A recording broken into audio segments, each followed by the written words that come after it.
think that I just come in there and look for knockoffs, and that's not the case. You know, I'm actually a sharp, smart fighter.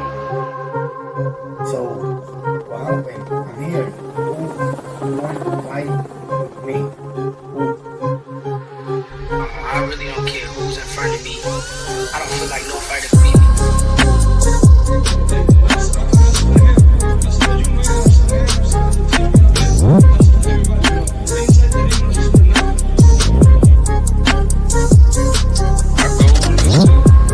Demolish everybody, to be honest. Everybody that's in my way. The pinnacle to any weight division is to have all the belts, all of the titles.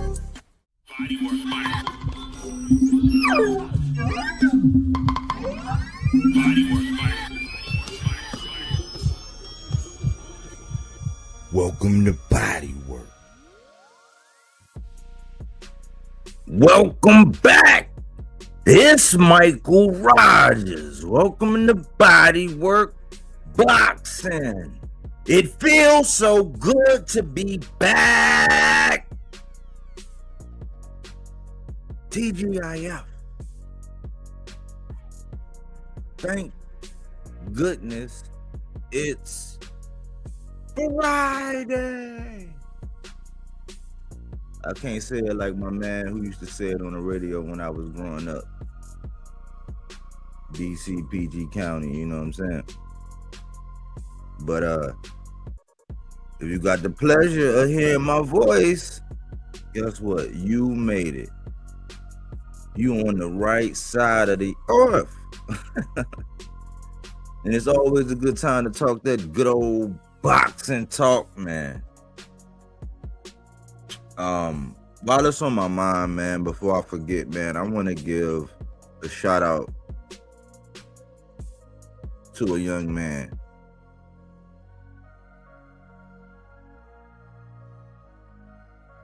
Trey Boom Williamson, man. Williams. Man. I got a lot of love for the young bro, man, and I seen his message, man. I seen his thing, and it's just like, man, you know, life happens. You know, I talked about this. I said, man, only thing that separates somebody like me, and I promise you I'm not swelling. I promise you I'm not. Only thing that separates a guy like me and a guy like Adrian Peterson was that he was a freak of nature. He had a DNA that was like alien. Even though we all might be aliens. But they say they go in that man locker room and he had Butterfingers and Reese's cups and all kind. I'm like, but if you knew AP, it was Adrian in college, it was Adrian Peterson and Reggie Bush. Reggie Bush was the Flash. He could cut on a drop of a dime, LaShawn McCoy style, one of my favorite running backs. Adrian Peterson, he can juke you out your boots. He'll run you over.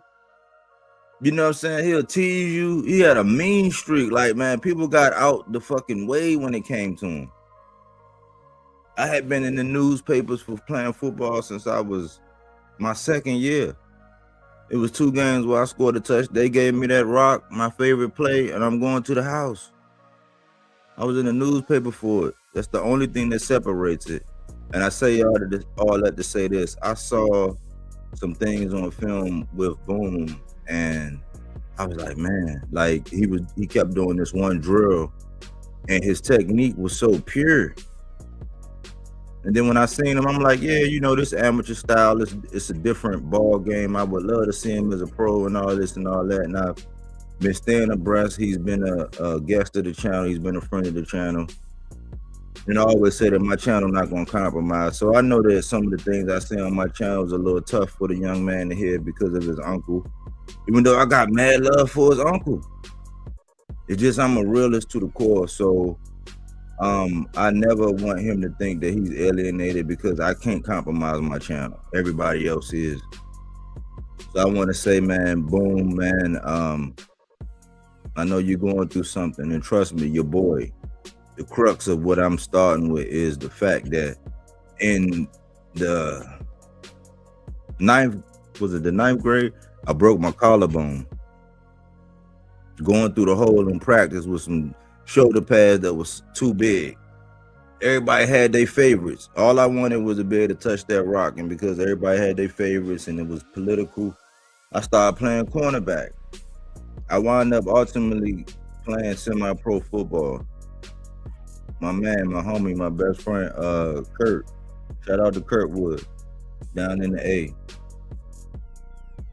He saw me run back 2 kickoffs. You put that ball in the air and you let me touch it, I'm going to the house. Period. You know what I'm saying? I'm going to the house. In the game, I got hit and I broke my humerus bone. A month and a half later, I broke my humerus bone again. Every time when I was young and I used to get in fist fights, like every time afterwards, I would do damage, but I would be fucked up. Bones just couldn't take the pressure. So I want to say, listen, man, you young.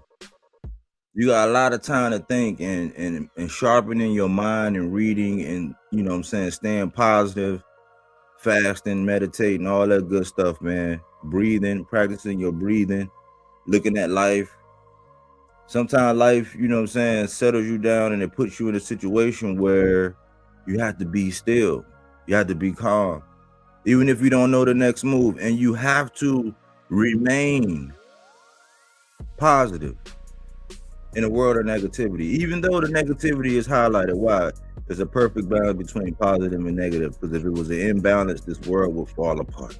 And even though it's looking like it, we just harp on the negativity. It's just as much good and positive things is going on as bad. And sometimes life will have you have a seat, sit back, look, analyze, study, show and prove, do your homework, study some stats, work on your craft, sharpen your mind, deepen your spirituality, find yourself, know yourself, study your enemy. It's many reasons. It's the reason why it's a drought. Why? So you can see what's in the bottom of the motherfucking lake. But if you persist, you stay on the right side of the earth. You figure out ways to maneuver over obstacles. You find solutions in difficult situations. Your lake will overflow and pour over, and your lake will runneth over. To where many will come by and gather and see and take a drink, a sip, a dip, because you'll have just that much. It's just all in how you handle it. So my heart goes out to you, Boom. I mean, I haven't talked to you, you know what I'm saying, personally, but you've been on my mind, man, and I'm like, damn. But I'm not looking at it as negative. I'm looking at it like, okay, more time to develop, time to heal. Maybe it's something you got to learn. I don't know. Maybe it's a time for you to sit back and grow. I don't know. I just know that from my experience, when I had to sit down, when I couldn't play the sport that I love, when I couldn't do because my body, the pressure, my bones couldn't handle what I was capable of doing, I found growth.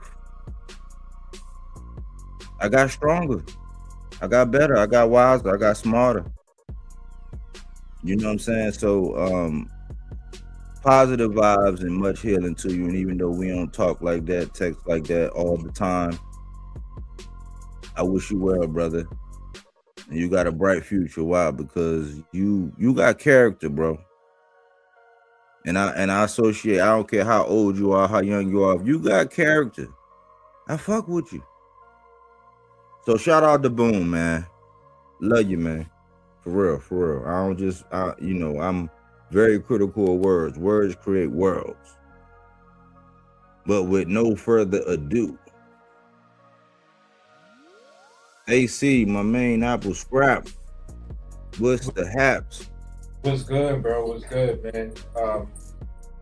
For me, I'm looking at the text that we were talking about earlier, and I was saying to myself, my perspective, I may have just want to put it out there. Originally, I was like, I want to put it out there, as my devil in the details rant. But since you was like, yeah, that's where the show was gonna cook on, I was like, all right, boom, then I'll drop it.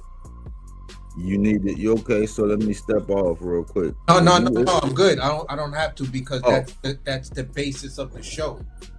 Okay. Feel what I'm saying? And if I go into my rant, it's gonna put things way ahead. Depending on if we both land on that same bit of information or that same perspective. Right. You know what I'm saying? Right. Well, I hope the fam is good, man. I hope you had a good week, man. It's been a chill week, but I said last time, listen, man, I know I wasn't gonna go live with you and we do our normal thing, and I was disciplined and not talking about those things, you know. And I had to do a segment because I had to call I had to call the Hall of Famer out, man, because silence is consent, and I practice what I preach. But hold on real quick. Cookie Monster, Bodywork. I seen you, man, man. I know you got other engagements, you know what I'm saying? I was getting, you know, we like cousins from another auntie, uncle, mother, bro, you know what I'm saying? We get down like that. It is what it is, brother. I know in your downtime, you got to enjoy life. So I understand, Melazar. You know, you got other engagements and all that. That's what's up. Cookie Monster say, mic check, 1 2 1 2, sounding good on a Friday night. Yikes! It is, right?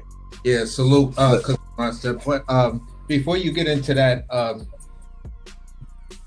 concerning yesterday's show, I watched the playback and everything, and for me, Mr. Bradley,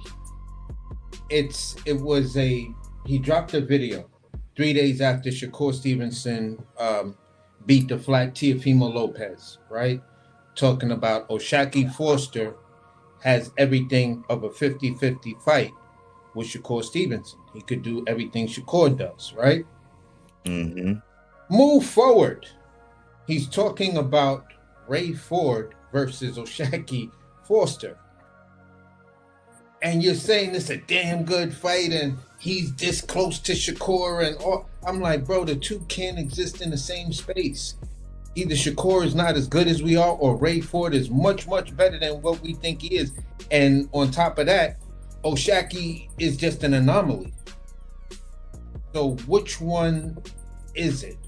Because O'Shaquie and Ray Ford can't be at the same level as you described Shakur and O'Shaquie. Hey, AC. This is why you a general, man. This is why you a general in the 300, man. You and Crush, man. Y'all the niggas. Y'all are on Yoda level, man. That's that Jedi. Watch this. Let me show you something.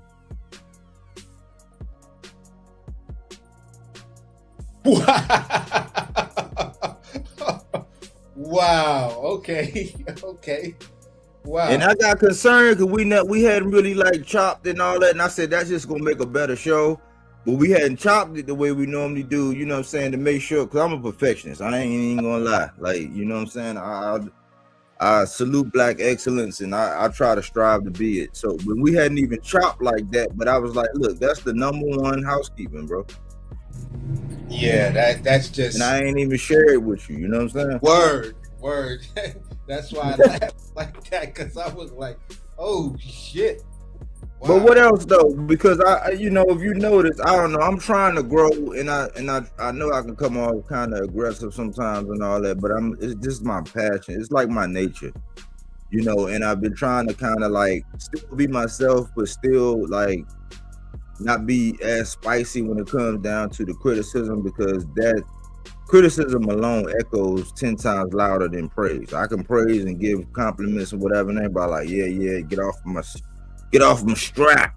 Yeah. But you say, like, you know what I'm saying, anything that's contrary to anybody like singing your praise, it's just like, oh my gosh, he's the bane of my existence. So what else did you think about the Tim Bradley breakdown? You know what I'm saying? What else did you take from it? Like, just for me, because I gotta do better or whatever. So honestly, bro, I was just like, what? My knee-jerk reaction after I heard it, I just started laughing, and I just said, this motherfucker just is. There is just no moral standard with this guy. It's whatever comes out his mouth at the minute, is what's popping. And I understand where you keep trying to, where you want to be the underground boxing voice that leads the conversation. Because I got to give it to him at points. Out of all of the commentators, out of all of the people who are ex-pros or legends or whatever, either you listen to us leading up to that fight and how we was hard on, Oshaki chasing Shakur, for you to be the only one in this channel in the ethos of all of YouTube that was calling for the Oshaki versus Shakur fight. Like, that's your move, bro. Everything's on the table for you. Make that happen. So I applaud him when he gets ahead of the cart when at times. Mm-hmm. You know what I'm saying? So you got to give the Hall of Famer his props. But but there are those times where it's just like, my guy, the fuck are you talking about? How can you be here and then just crash the motherfucking plane like that and then look at it and say, woo, yeah, that was a crash right there. You are Crash McDuck, bro. Stop that shit. You know what I'm saying? Stop it, my guy. We respect you. You know what I'm saying? You're entertaining Right. at times, man. But stop Right. crashing a fucking plane like that, dude.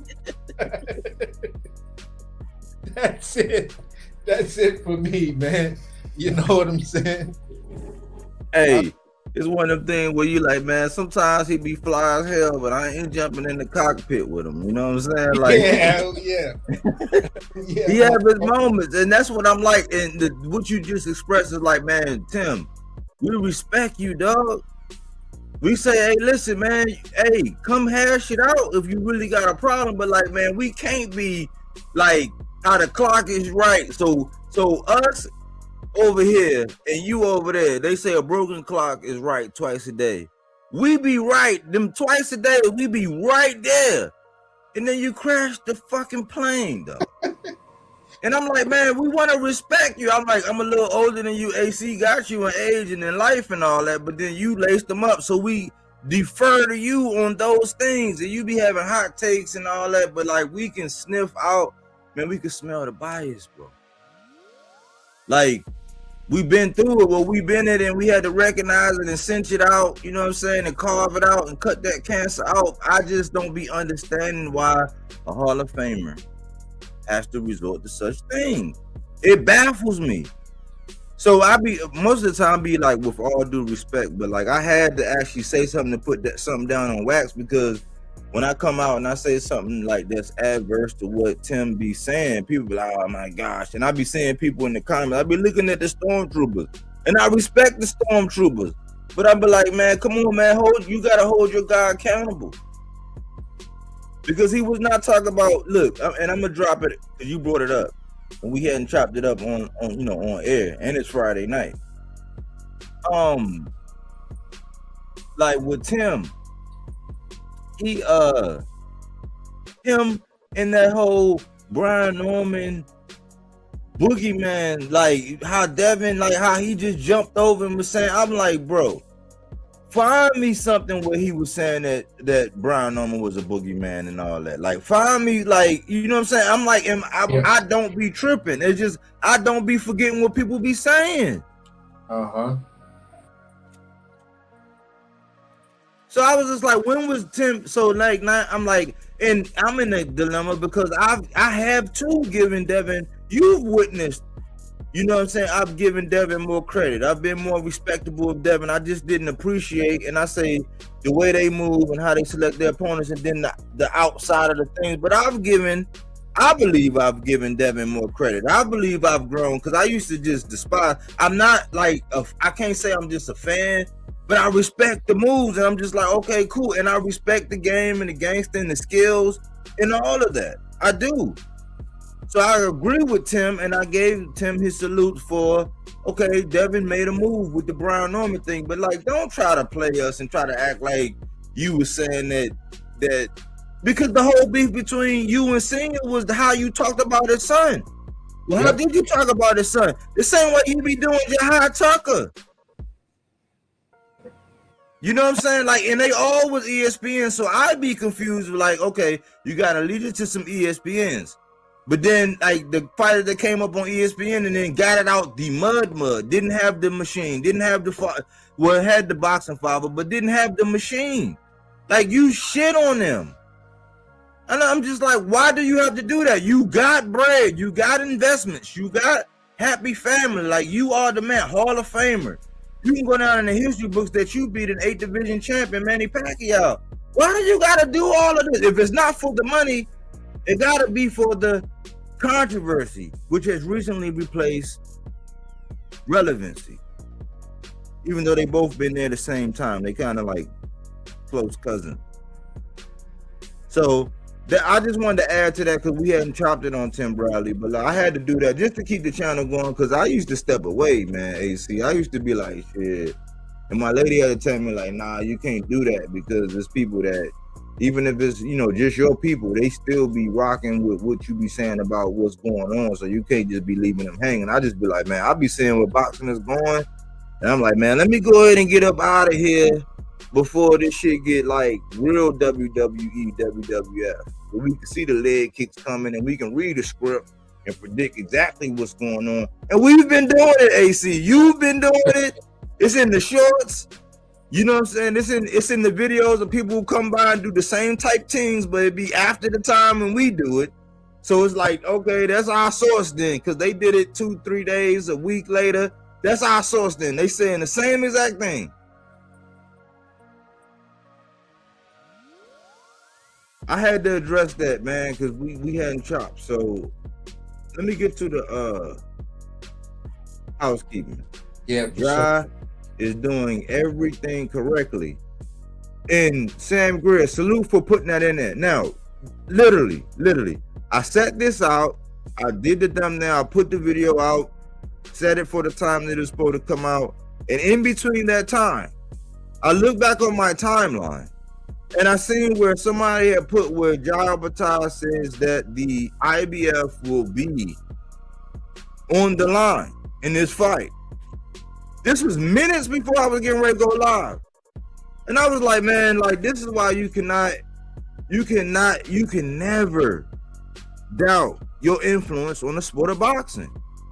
I'm like, how ironic. I'm going to still go through the proof and everything and whatever because I still got to go through that with a fine-tooth comb. But in me doing my research, this was the first time. Like, I'm talking about minutes before I was getting ready to go online.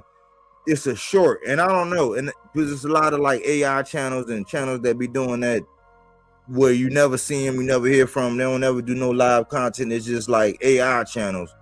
But it said that title will be online. And I'm like, okay, I haven't seen anything. And I said, man, up until when I'm preparing for this, I got to do all the research and look at all the sources. And I've never seen not near another source saying that Opetaia was going to defend this IBF on Zuffa. It's a conflict of interest. And we're going to get into it, but like, I respect that, Sam Greer. I wanted to address that. But we got to order. We don't get right into the meat and potatoes, man. We got to give you some salad, some soup. You know what I'm saying? You got to support the channel. You got to do some body work on my like button. And we'll get there, but we're gonna do what we usually do. We're going to do what we usually do. We're going to get into that. And I'm like, okay, so, all right. So I had already looked at my rebuttals and looked at everything I was going to say about this and what that, if that is true, and that's already in the plans. Like, we already coordinated. We study, man. Like, this ain't, just stick around, Sam Greer. We're going to address you. We're going to go through our normal protocol, and we getting ready to go through these, we getting ready to go through the housekeeping. You got anything before we get into the housekeeping, AC? No, that was it. Number one, Oshaki versus Ray Ford is a mismatch, which we accept. Because I'm going to start it off by saying this. If your favorite fighter has never been in a fight where he was not like the favorite, miss me with that pound for pound. Checkmate. Checkmate. If your fighter has never been in a fight where he was not the favorite. Miss me with that pound for pound shit. O'Shaquie Foster versus Ray Ford. I started thinking about it, and I really started hearing and I started seeing. I said, "Oh man, like, okay, so when we be doing our research and our homework, and we be looking at their resumes, like the reason why I was defending Richardson Hitchens, because I'm like, listen, man, look at his resume. Never fought not a single guy with an upside down record. Like, can your fighters say that? Let's start with that. If we getting down to the bone gristle, the marrow, and all that." I started looking at, okay, like I started seeing this and I started hearing about the machine. And I was like, okay, on a deeper scale, so I can just like minimize this shit and reduce it down in its simplest form, shortest form. When I look at O'Shaquie Foster's resume and I look at Ray Ford's resume, I ask myself, okay, what has Ray Ford done compared to O'Shaquie Foster? And yeah, people be looking at, because it's the Floyd Mayweather, post-Floyd Mayweather era, whatever, and people be looking at the old and all of that. But we all know, as hardcores, which are the people who we're catering to, not the casual. Like, we know that a loss don't really mean nothing. Why? Because we can clearly see somebody whoop somebody's ass, and then the verdict that everybody see was the same when we come together. So we don't look at that. We look at the opponents, and we also include the accolade thing, because that is part of the chess game, accolade games or whatever. We look at it all. And I kept looking at it, and I asked myself this one question. I said, who can Raymond Ford get that can switch hit with the balance, the technique, the power, the know-how-itness, if I can make up a word. Like the ability to not only conceptually say, oh, okay, when he do this, I'm going to go lefty. When he do this, I'm going to go righty. And your jab don't fall off. You still jabbing and hooking off of it. Your balance don't miss. Your accuracy don't take a dip. And it's nothing that nobody can do. At this level, if we want to be honest, like, there are very few that I've seen that can actually switch hit, because it's a thing to where it's like, oh, I can switch hit. But it's like, no. We know that with certain fighters, when they get in certain stances, we already know their liabilities. O'Shaquie just did this against a guy who everybody prior to the Noya anyway, the reason why I lost fans with major channels, prior to that, they had Fulton on their pound for pound list. He went in there and got smacked by anyway. And when I was saying that their camp was saying that he was a hype job and all that, and I said, man, what's gonna happen when you get smacked by a hype job? Because anyway, it's not a hype job. What's gonna happen? Lost friends, fellow content creators over there. Never talked to him again.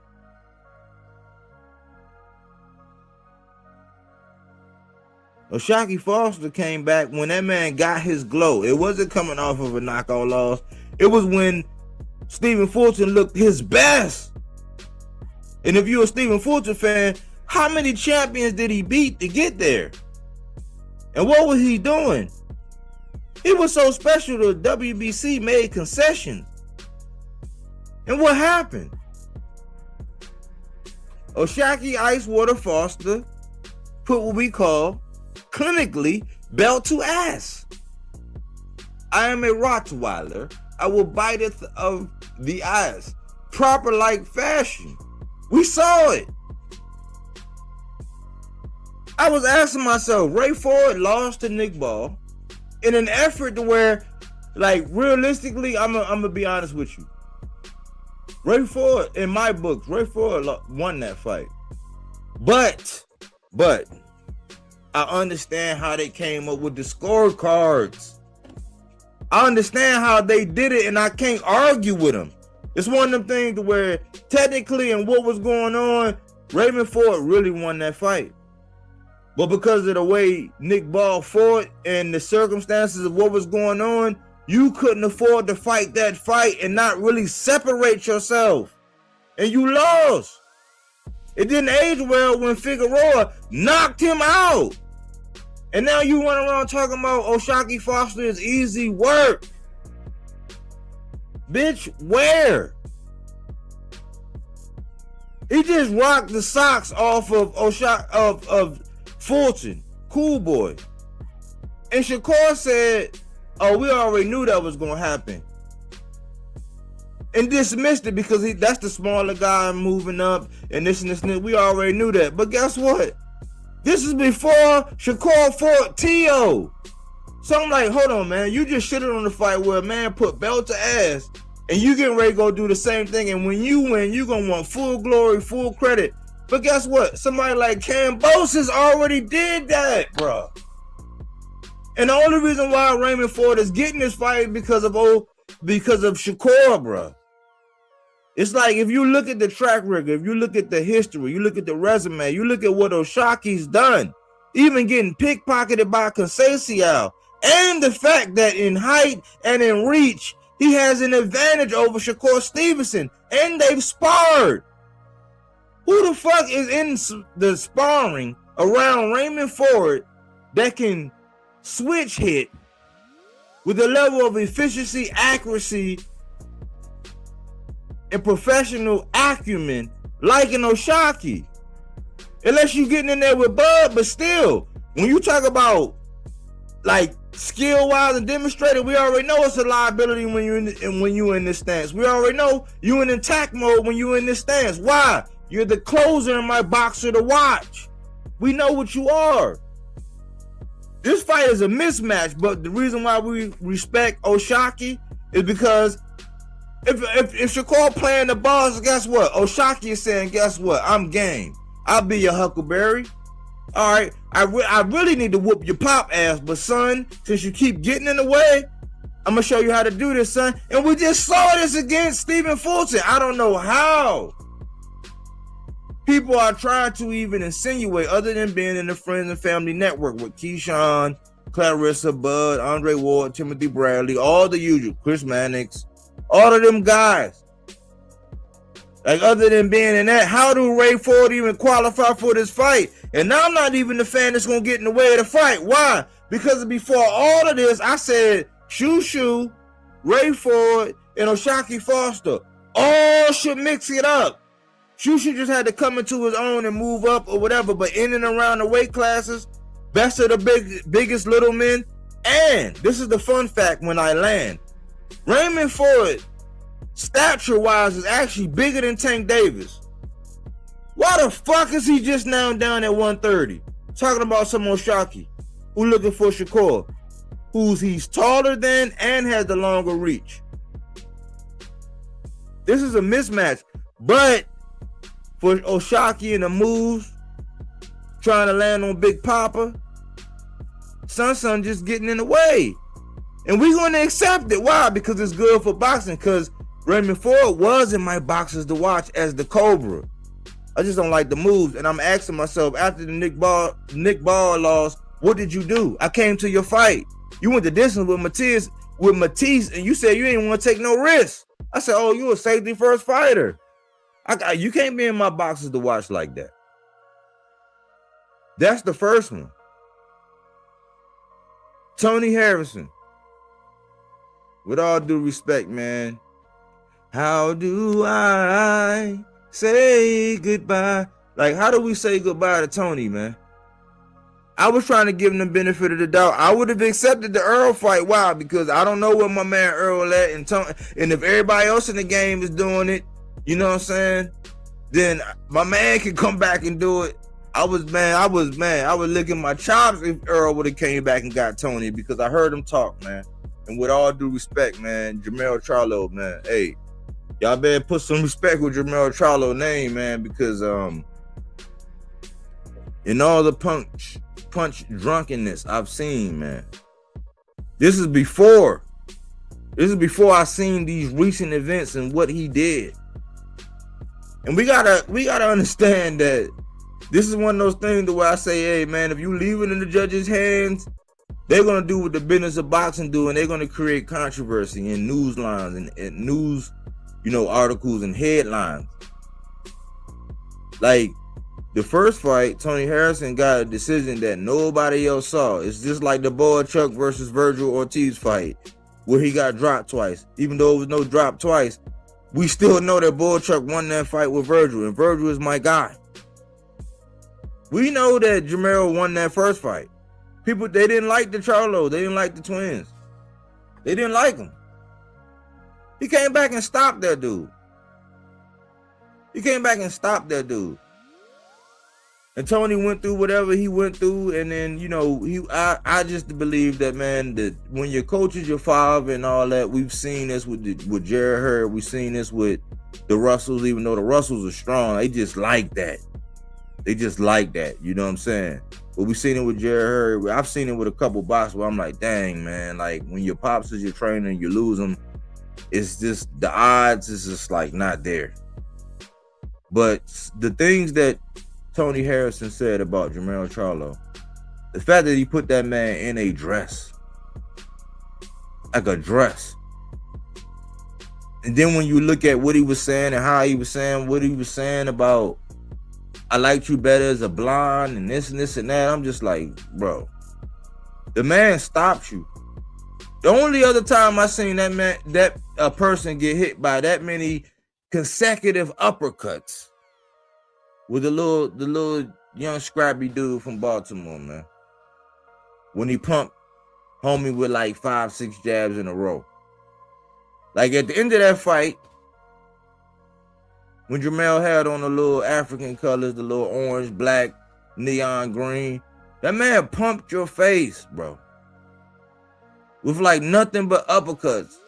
Until enough was enough. And you got this man in drag, bro. You making all these innuendos, and then the speech is not right. I think it's time to say goodbye, man, because you got served to Tim Tszyu, and we seen what happened with Tim Tszyu. And you're getting done like a lot of the things that I don't agree with. Like you're getting done like the Pedrazas of the world. What went on to be the Gamboas of the world. You know what I'm saying? Soon to be, if Cambosos come back, the Cambosos of the world. Now, I hate to say it, like now, right now, what's getting ready to happen, the Regis Progrades of the world. But it is not right for you to be doing that with Jermell Charlo, bro. Like, cause you got a gift decision, and then he came back and knocked you out, bro. It wasn't them thing where they said he almost knocked you out. It wasn't one of them things. The nigga literally pumped your face with nothing but uppercuts, and it was done. And he went on to be undisputed and all that, man. I think it's time, man, because if you get in there with one of these young savages, man, especially at 150 or 160, bro, it's gonna look bad for you. In 2026, hindsight 2020 boxing talk is still trending. We talked about it when it came down to Tim Bradley and all this boogie, like Brown Number was the boogeyman. We were the only ones saying, man, listen, people gotta be leery. And it always happens to where it really be truthful. We've seen it. We've seen it where Brian Norman was the boogeyman, Gary Antoine Russell was the boogeyman, Bachram was the boogeyman, Subriel Matias was the boogeyman. All these people were boogeymen. Bon Bacoli was a boogeyman. We've seen it where they get in the ring, and because of the matchup, the time and all that, people after the fight, oh, he wasn't no boogeyman. But you never went to go do, like, you wasn't, you can't say that. But I told y'all, man, like when we try to be on it in real time, because we're not knee-jerk reactions, we have to have all the facts. Then we have to like weigh in on what we see, the way we do it, right? Proper, like trying to be respectful. We clown, we laugh, we joke, trying to be respectful. When we look at it all, we got to be honest about what we see and call it just like that. We can't just wait until after the fact And the biggest one, I hate to bring this up, the biggest one is the Errol Spence and Bud thing. It's like, it's just a scab that people won't stop picking. But the result of a fight don't negate anything that happened before a fight. Like, no matter what a fight get made, like even with Rolly and Devin getting the ring. Listen, there was history before that. Even if everything we know about Virgil and Boots, everything we know, even if we get it by the end of the year, and that's just like, we're not going to, I mean, I will hold my breath. I try to tell y'all back in November. I wouldn't do it. But even if we got it, are we going to forget everything that led up to this? Like how everybody forgot that it was already an offer for Boots to fight Virgil with a turkey bag, and Boots and them said no? I said, don't get your blood pressure up. AC chimed in and said, listen, don't get all worked up, because they're not going to be able to hold you down. And what happened? We 4 months later. We not getting it. Oscar's getting ready to like, he getting ready to do like literally, like he getting ready to do like, he's getting ready to put this man on the shelf, dog.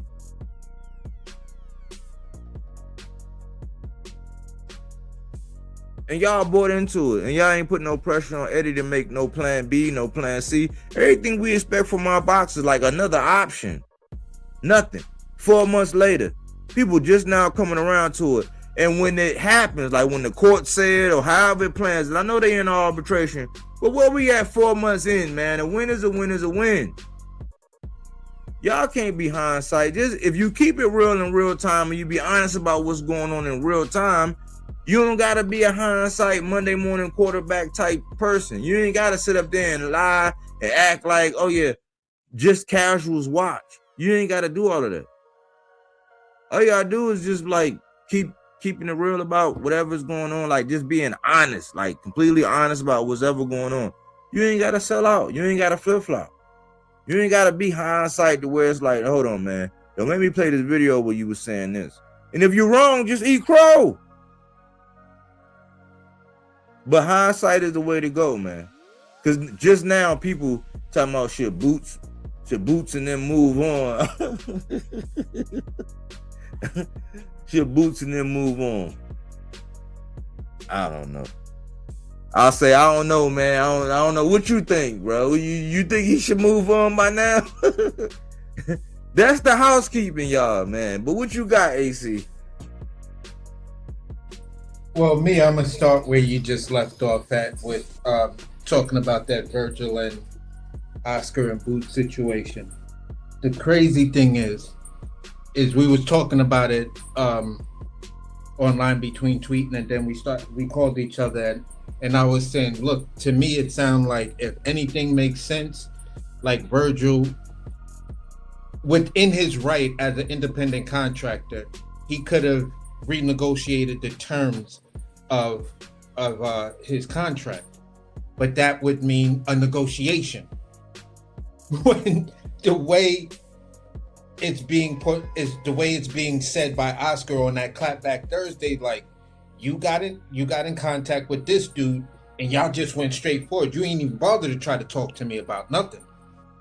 And I find out about it when I'm reading a paper that I'm being sued. That's where you could say, all right, this dude just tried to F me over. And he kept on being specific, like, look, you can easily be shelved for this. And no one's gonna be mad because this is not how you do business. So he's telling them, listen, if I shelf you or I put the word out to blackball you, you just screwed up. And this is all you're doing because you wanted to be freaking greedy. You know, so that part, it's just like, man, I don't know who you guys listen to and stuff like that. For me, Tony Harrison should have said goodbye and just stuck with the training, you know, after the Tim Tszyu fight. Like you was fed to Tenzu, you didn't read the room, you're not reading what's going on. You had some success with training with Alicia Baumgartner. There's some other females out here that could probably use your help as long as you can keep your thing in your pants and just keep it coach. And what's the name? Y'all don't have to be in a relationship allegedly, you know, and things like that. But, you know, you could be a good coach. We could see the dynamic, and sometimes, you know, fighters like yourself wind up making legendary coaches. So you might want to rethink that and just walk away from the sport, keep your head right, so you can coach for many years. And, you know, hopefully you'll find that diamond in the rough that'll take you to coach of the year, and that fighter becomes fighter of the year, and blah, blah, blah. When it comes down to this whole thing with Oshaki and Ray Ford, I see it as a complete mismatch. For me, Oshaki is just doing it for the same reason Tank wind up, you know, punching Ryan Garcia in the body, and Ryan said, okay, I'm done. Hurry up, get on with the count. I know you're counting, just hurry up, get through this. You know, because as soon as the 10 count came up, that boy hopped up and was like, yeah, we done. We out of here. You know what I'm saying? I'm done with this shit. So, to me, that's the same type of situation that's going to happen here. We're going to see the little YN try to get at, you know, a veteran in this jump off, or a dude who got, you know, really put in work from the mud from the streets like that. And just because you listening to them dudes and you down with their friends and family plan, that don't mean you gangster.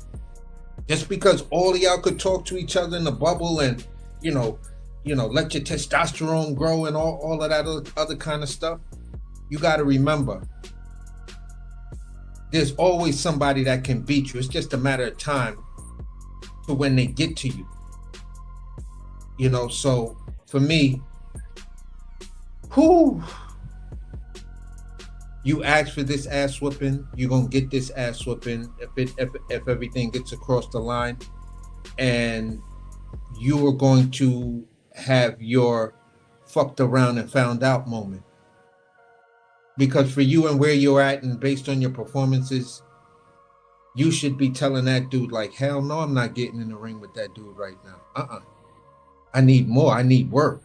You know what I'm saying? If Bud is going to be my trainer, my 24/7 trainer and stuff like that, yeah, I'll think about taking a fight. I'll think about it. I'm not saying I am, but, you know, that's one way that'll get me to actually think about it. But you're living in a bubble. So that bubble is about to get popped. The crazy thing was, when I looked at him standing next to Oshaki, I was like, this dude is big as fuck. Like, why are you even there? You sucking yourself down that much.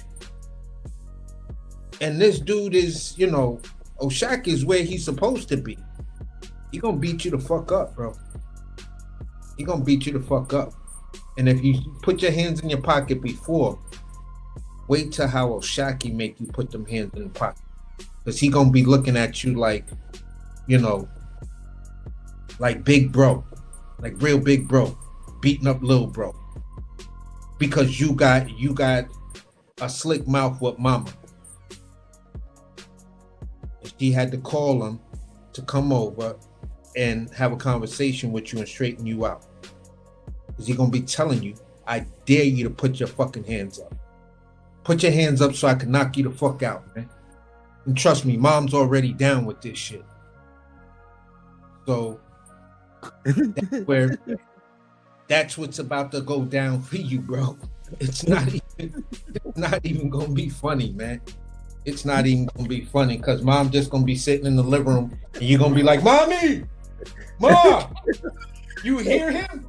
And she gonna be like, boy, I told you. Mom, hold up, Mom.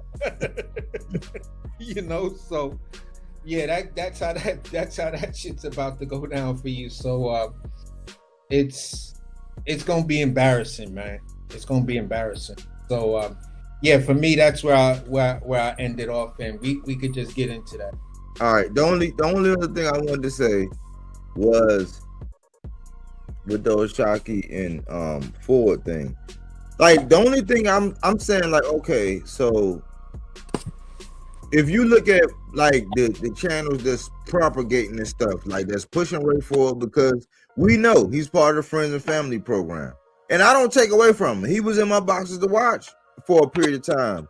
When I saw him fight live, I was in the building. Dog, I ain't even want to say this. I fell asleep. Dog, do you know how I feel to be a hardcore boxer fan and be at a fight and see a guy and you fall asleep? I fell asleep against him and Matisse. That was when Boots fought Amanda Stanyanis, because I wanted to witness history. We did it. I seen Bridges and Hitchens right there in arm's reach in the outer core. I seen Zaquin Moses. I seen Gearsall fight. I seen who was actually in the stands and know, okay, how are they saying these numbers are and all that. I was in the building. Me and my lady did a little getaway. She loved it. Like, we was there. I seen Ray Ford fight. I fell asleep. Dog, y'all should have left well enough alone. The only thing is,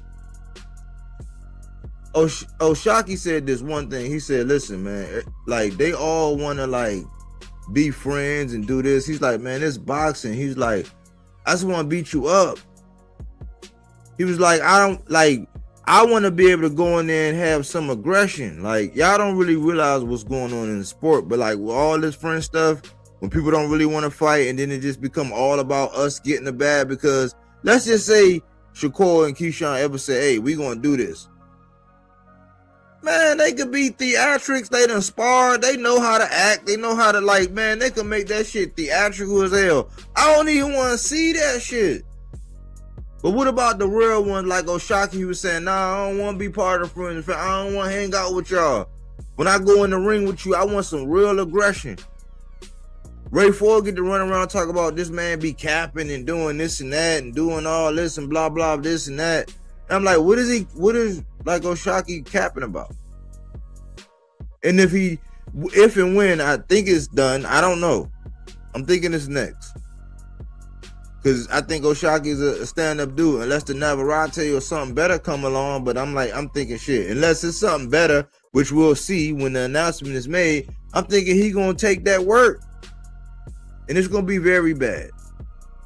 But like for Ray Ford to be out here talking like the way he talking and saying that Oshaki is capping about what? Like, if we want to be specific, if we want to be technical, what is Oshaki Foster lying about when it comes to Ray Ford?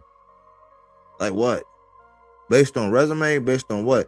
You can't answer that. Don't even holler back. It's cap. And we can get into the meat and potatoes, man.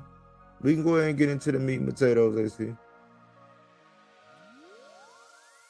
All right, so for me, this is where I was. You know how I have the habit of asking, how did we get here? Mm-hmm. When I'm looking at how we got here, and I'm talking about the whole big picture, including Jai Opetaia, I'm talking about Bud, I'm talking about Shakur, I'm talking about the WBC, you know, you have to go back, you kind of have to go back a little bit. And when you go back and you follow the bouncing ball, the question was, Body did a show and he had, is Turkinum a Trojan horse, right? That was one stage. Now we're just gonna go back just a little bit more, but just remember that point, the Trojan horse, right? You go back. We hear ESPN is dropping boxing. So that left Top Rank looking for a home. Then we hear Paramount Showtime is dropping boxing. They're looking, which left, PBC in a messed up place. Golden Boy signed with the Zone. You know what I'm saying? So the two most popular, the two that have produced things that we love as boxing fans, they lost their homes, they lost their networks. Move forward. The Trojan horse comes in. Oh, we're gonna make big fight. All I want to do is make big fight. I don't want, Mickey Mouse fight. I want to create boxing league. Okay, cool. So we thinking, all right, that might be good. That might be great for boxing. We find out that now, in the last month or so, Paramount looks to monopolize and profit hugely off of TKO promotions. So they're picking that back up, or picked it back up because of the UFC connection. It's already viable. They're promising they're going to give us these exciting fights and blah, blah, blah, blah, blah. We're going to always put on fights. ESPN just says it's going to pick up Zuffa and TKO. Ain't that about a motherfucking bitch? Like, here's a company that came out, basically had two shows, ain't viable, but living off the back of a whole another entire sport, has got contracts that basically Top Rank and PBC couldn't negotiate or fulfill in any way, shape, form, or fashion. Between all the real talent that they had on deck, in the Rolodex, at the time that these things were going on. Then you ask yourself, okay, what am I looking at here? What am I really looking at? I see Terrence Crawford and Shakur attack the WBC. Then Opetaia comes out and he's talking about the IBF, who has the strictest rules, and everybody respects the IBF as the one belt you just can't fuck around with. So now the statement is clear. IBF is desperately trying to work with Opetaia. But Opetaia is doing all of this other shit to where it's going to paint a clear picture that TKO Promotions is the way to go for boxers. Because the big picture move is we're looking to make sanctioned boxing, the sanctioned part, we want to make that like an underground thing. Make it what UFC used to be, an underground thing. Towards only the diehard fans. Now, all of these casuals, yeah, we're going to give you the Jake Paul. We're going to give you the Jake Paul stuff because that's also what it too. MVP's also signed with ESPN. Wow! What the fuck is going on in real boxing? So that's the whole thing that tells me, look, they were playing chess from day one. All of this shit was in a playbook. And those of us who were skeptic and like, yeah, I'm with it, but I don't know. We were 100% right in feeling like that. And those who were 100% against it, y'all were right on point. Because this shit is looking shady, and it's looking like the big picture of getting rid of sanctioned boxing, which they'll never be able to do, but you're gonna force sanctioned boxing to be secondary to the spectacle boxing. And that's the way I see all of this happening right now.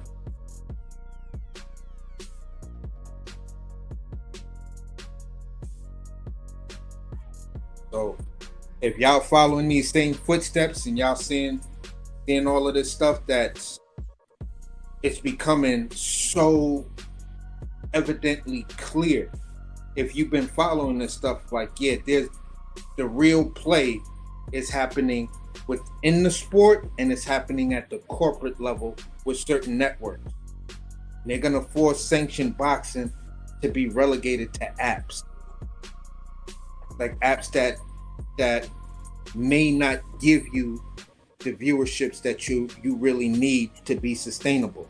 Whereas fighters in the sanctioned space, now that they've gotten spoiled, are gonna be like, okay, you mean what's going on? We can't make this fight. We don't have a network, and these other little networks like Tubi and everything else is all we got left.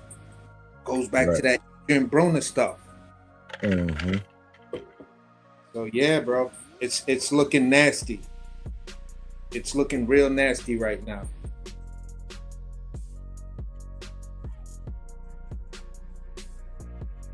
And that's where I landed. Word, man. Like, it goes deep, man, in that bigger picture. That's what I was trying to say. Let me just read this one thing. And salute to Jaffe 1180, man. You came in cooking. You came in, man, like a hot knife through butter, shall I say. And I salute you, man. You cooking.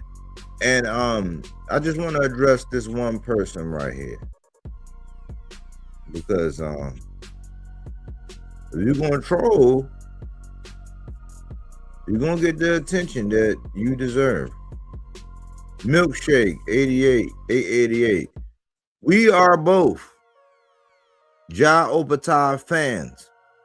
We both have concerns if the guy who we no longer bet against and who we root for and who we say is the leader of the new school of boxing, we both have concerns if David Benavidez was ever to fight Opetaia. So you, Milkshake, who's 888, you know nothing about boxing or Ja. How do we not know nothing about boxing or Opetaia when we have reservations for a guy who we think is the new face of Mexican boxing? He's also pound for pound, and he's also one of our favorite fighters, and he's also representing people from our demographic as far as the young and how you pursue legacy, greatness, and how you embody a champion. We have concerns when he fights Opetaia. So how do we not know nothing about Opetaia?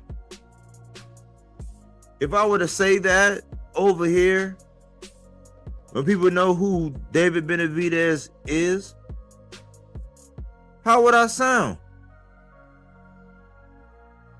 Just like you. In my Baltimore, I'm gonna try to get it right. Stupid. Anyways, man, the topic of the discussion is whether or not Opetaia is making a grave mistake. And let me read this before we get into it, because I got some. And Johnny Allison, oh my goodness. Johnny Allison, $13.99. I appreciate that, man. Thank you, bro. It means a lot, man. We really do appreciate you, Johnny, man. Glad we able to add some value, man. Let me get into this. Let me see.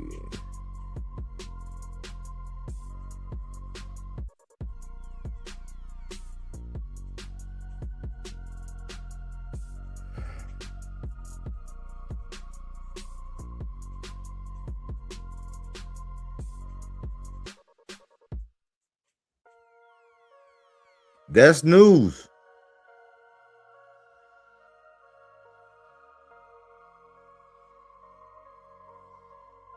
Yeah, it's just like, I guess it's two different. It's clear because we've lost friends. Me and AC both. We've been distanced, and the only thing we can really like rationalize and come to an agreement with is that it's the business mind.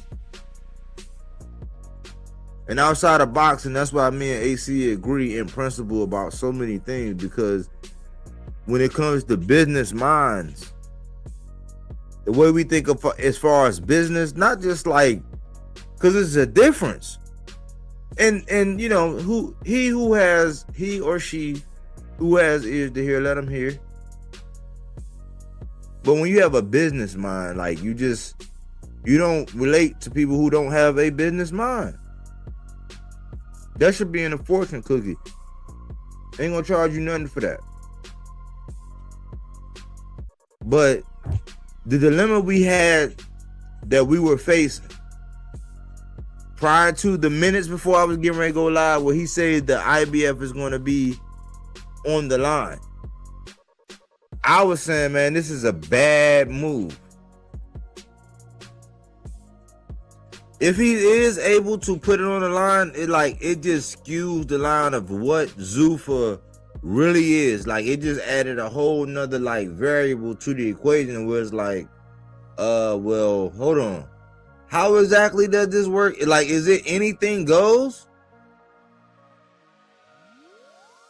I'm like, man, you've been around people where anything goes. They'll drink anything. They'll eat anything. They'll sit on anything. They'll dispose of anything. Like, how DFUQ the fuck is he able to defend his IBF fighting a guy over on Zuffa? Like, you gotta put yourself in our seat. You gotta put yourself, like, we're hardcores. We don't deny that. We're gonna like step on casual toes every time we get a chance, because it's like, oh no, okay, cool. We're not gonna shun you. We welcome you because we need casuals. We have casuals that come on and be on the panel and give their opinion. We don't like shank them and shit. We just let them get it off, and then, you know what I'm saying, we let them come back on another day and keep giving us that casual perspective. We welcome it all. Yeah, at the end of the day, I wanted to say this. My concern with Opetaia signing to Zuffa is like Body. He and I are big fans of Opetaia. We want to see the David Benavidez versus Opetaia fight. That fight makes so much sense when you look at Opetaia's last video.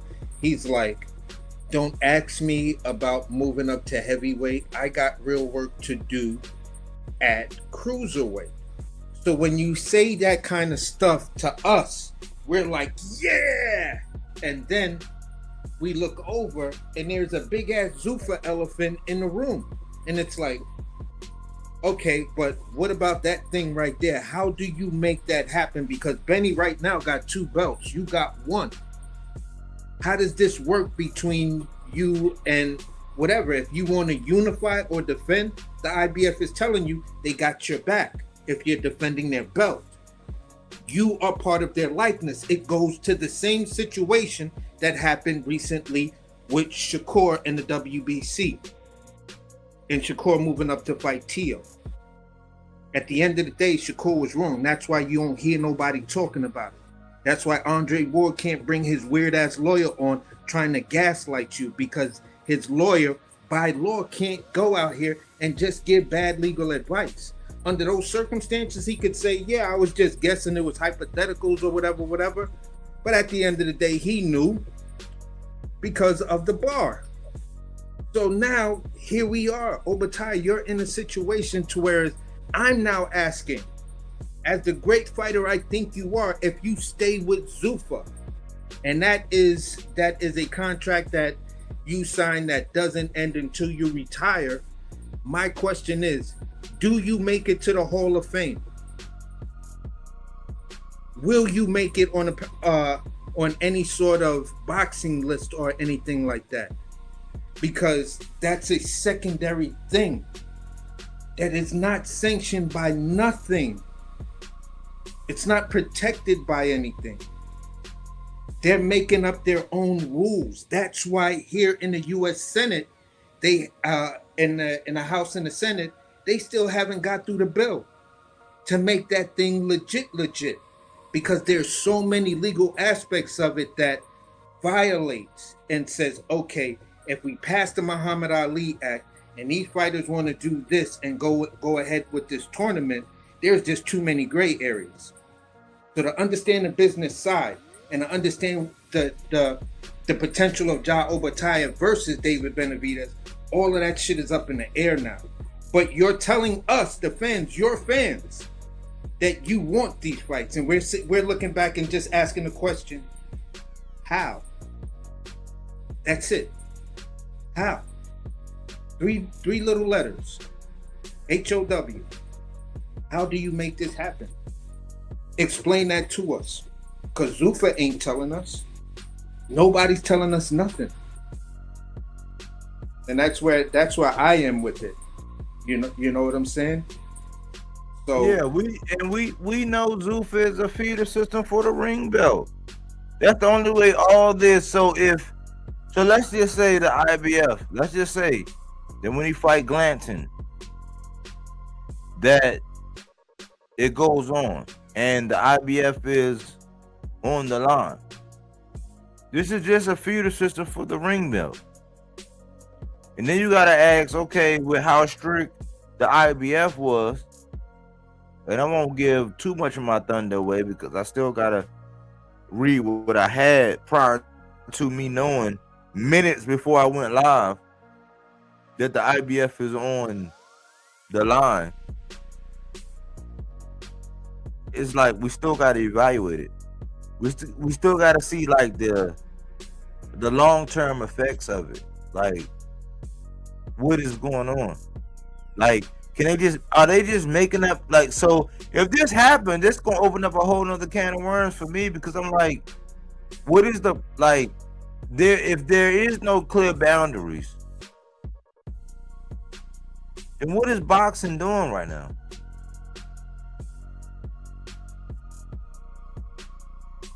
Let me see. And after this, I'm gonna pull up the slide I got.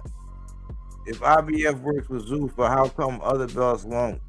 And also, they will make the fight on the ring cards with Turkey, not on Zuffa. This is what I'm trying to say, Jaffe.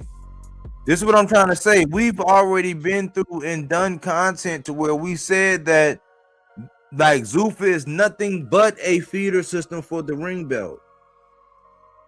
And a couple days ago, when I did speak to AC, I said, I was talking about that very thing.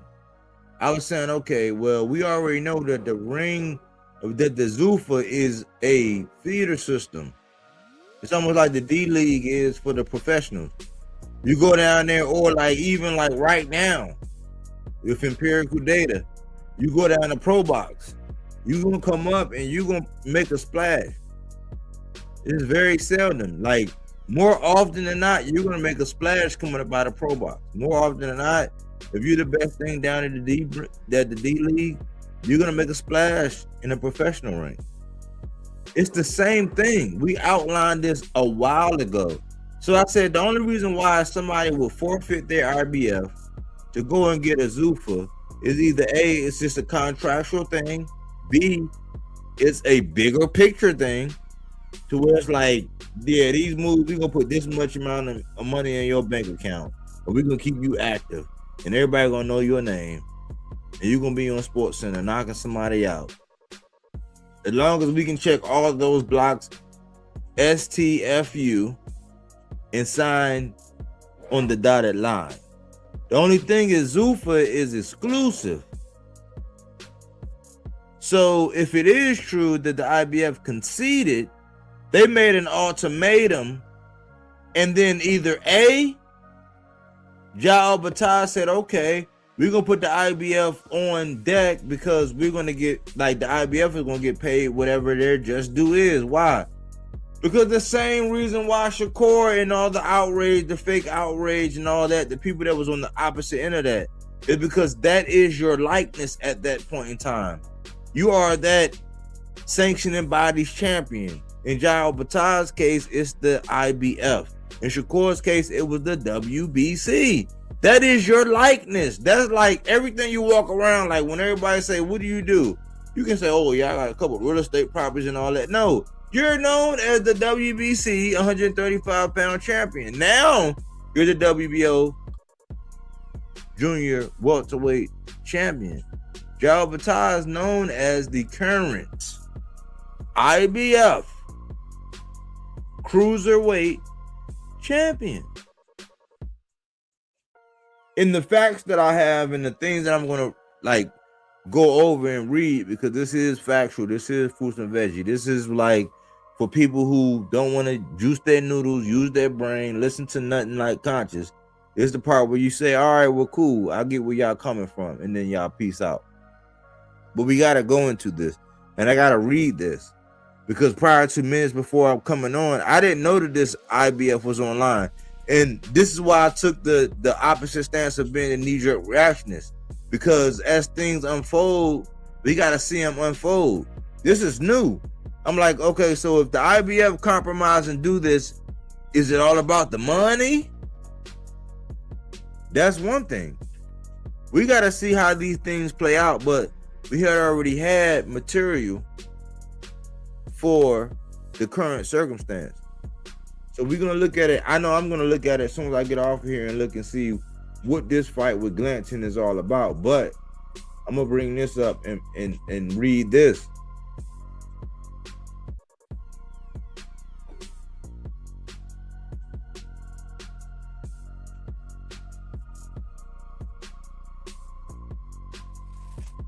Right now, the IBF is reportedly pushing Opetaia to choose between defending his IBF Cruiserweight title or fighting for a new championship belt connected to Zuffa boxing. According to multiple boxing media outlets, the IBF does not recognize the Zuffa title. Because of that, they believe a champion should defend the IBF belt instead of competing for an outside promotional company, not a sanctioning body, a promotional company. If Opetaia decides to fight for the Zuffa belt instead, the IBF could strip him of the IBF Cruiserweight title. Several outlets, including ESPN, World Boxing News, Boxing News Online, and Boxing Scene, have all reported on this developing situation. This type of conflict isn't new in boxing. Sanctioning bodies like the IBF operate under the strict rules about title defenses and mandatory challengers, and they usually resist promoter-created championships that operate outside their ranking systems. Let's parking lot that, because I got some other information after I get through this that I got to share. Just for the boxing heads, the real boxing heads who really like, it's like, damn, man, where is boxing at right now? You got to look at the bigger picture. There's also history here. In 2023, Opetaia vacated the IBF title after the organization ordered a mandatory defense against Maurice Breedis. But Opetaia chose to take a different fight instead. So the core issue is simple. If Opetaia pursues the new Zuffa championship, the IBF may respond by stripping him of their belt. So there's outlets actually stating right now that Jai Opetaia is defending his IBF strap on Zuffa. But I'm like, that is a conflict of interest. So right now, I do have information in regards to that, but I said a lot. I actually read that part. What you got on that, AC? For me, it's a weird situation because, again, we're dealing with a direct conflict of interest because, like we keep trying to say, it's a likeness thing. That's what the FTC. So the IBF is governed by the FTC. That's the Fair Trade Commission. So with that being said, if you represent them as their champ, then your likeness and their likeness are intertwined. For you to go over here and do this, you know what I'm saying? That's not with another sanctioning company. Then you put the IBF in a heavy conflict of interest, and they may be liable to some things if they don't strip you. Now, I don't know within, the IBF bylaws, because they are a 501c3 company. They are a nonprofit. I don't know what's in their bylaws that will make exceptions for that. But if they put out a statement and say in clear language that we do not recognize them, it's a done deal.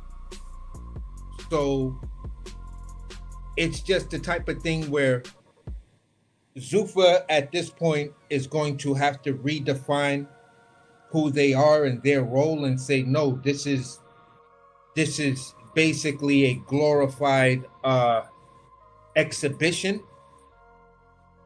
So there is no need for the champ to put his title up. We'll just label it as an exhibition under our umbrella. That may be the only gray area to where the IBF can find a way to concede without stripping someone that they clearly don't have a problem with, regardless of the fact that he dropped their belt before. So they're still trying to tell him, look, bro, you do one or the other, but right now you can't do both because we don't recognize them. So somebody's gotta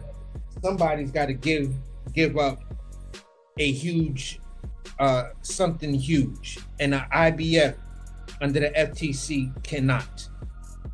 It's just not possible for them. So that means Zuffa has to change the nature of this fight. And if you're gonna hand out this belt is then now gonna be relegated in Opetaia's case. That belt may be relegated as just a trinket. It's meaningless. Yeah, it's a little trophy I got, I coached the kids boxing thing, and they gave me a lifetime achievement award. It's going to be relegated to some shit like that, but it's going to have no relevancy concerning the IBF if he's still going to hold his IBF belt. So that part right there,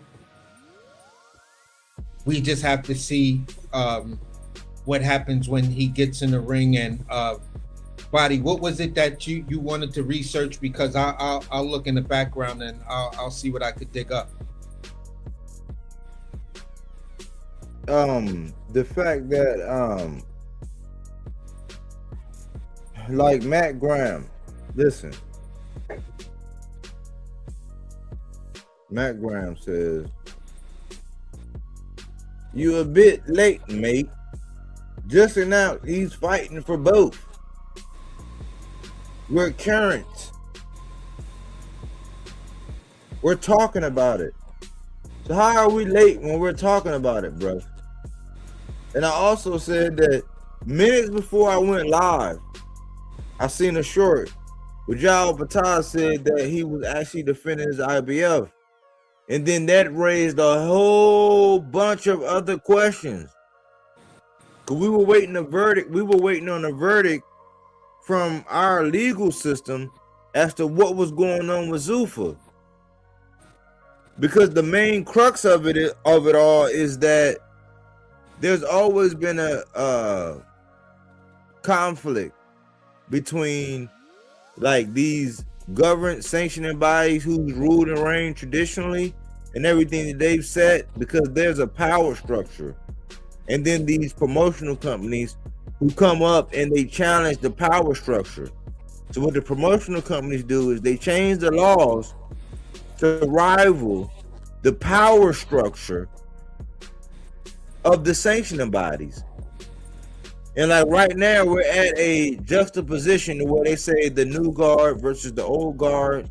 Some people say that. Some people say right versus wrong. Some people, however you want to classify it. but one is a promotional company driven system. Like imagine if I'm the promoter, like I'm the one responsible for getting everybody to witness and see this fight. If I have favorites, that is a conflict of interest. So, in the case of somebody like AC, who has been proven to where he sides on the, like he's a businessman, but he sides on the side of the fighter. There has to be somebody like a manager, somebody representing them that creates a firewall so that the promoter won't say, oh yeah, this is all the budget we have for this, and this is what this fight is worth, and then pay his fighter who he knows and has the ups on the lion's share of the money, rips you off, builds his fighter to get more money and have more. Like, there's a firewall. This Zuffa stuff is new. And there was always this one thing that divided them. You had the traditional, like, world boxing organizational championships, right? Versus the promoters. So now, like, one promoter has emerged and says, okay, we got our own belt. Well, that's a promoter's belt. Well, there's a conflict of interest. Well, you know the numbers, you have the network, you have the fighter. You can tell the fighter, hey, you're going to fight. Or else. And we don't want to know what the or else is. That's where we at. They just now said, like, I'm telling you, minutes before I came on live, that he was defending the IBF. So now we're looking at Zuffa like, okay, well, who wins? Because let's not miss this. The IBF gave an ultimatum. So let's not be hindsight is 2020, because they gave the ultimatum and said, listen, either you defend our belt or you go for a Zuffa belt or else. But you can't do both. And there are reports saying that, okay, he's going to defend the IBF and the Zuffa. So did the ultimatum made Opetaia include the IBF, but the IBF conceded because if he do both, then he called your bluff. That's what we're talking about, mate. How are we late?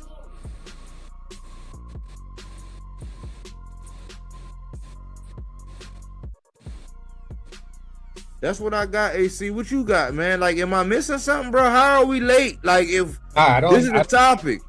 I don't know. I don't know how we late because we're cooking on it in real time. You know, the part that he can't tell us, no one can tell us except those in the room and Opetaia, is your belt is on the line. So what happens to the Zuffa championship belt? Okay, because one is definitely going to supersede the other. You know what I'm saying? So you can sell weed in states, but weed is still a federal crime. It's legal in states, but on the federal government, it still has a classification as a drug. So that's kind of where we're at. It's like, so how does this work when the bigger guys decide to come in? Okay, somebody conceded. Both the belts are supposed to be on the line. Which one takes the lead? So is it now Opetaia is defending, champion Opetaia is defending his belt, and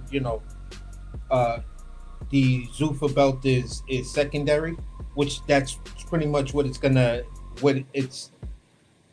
have to be.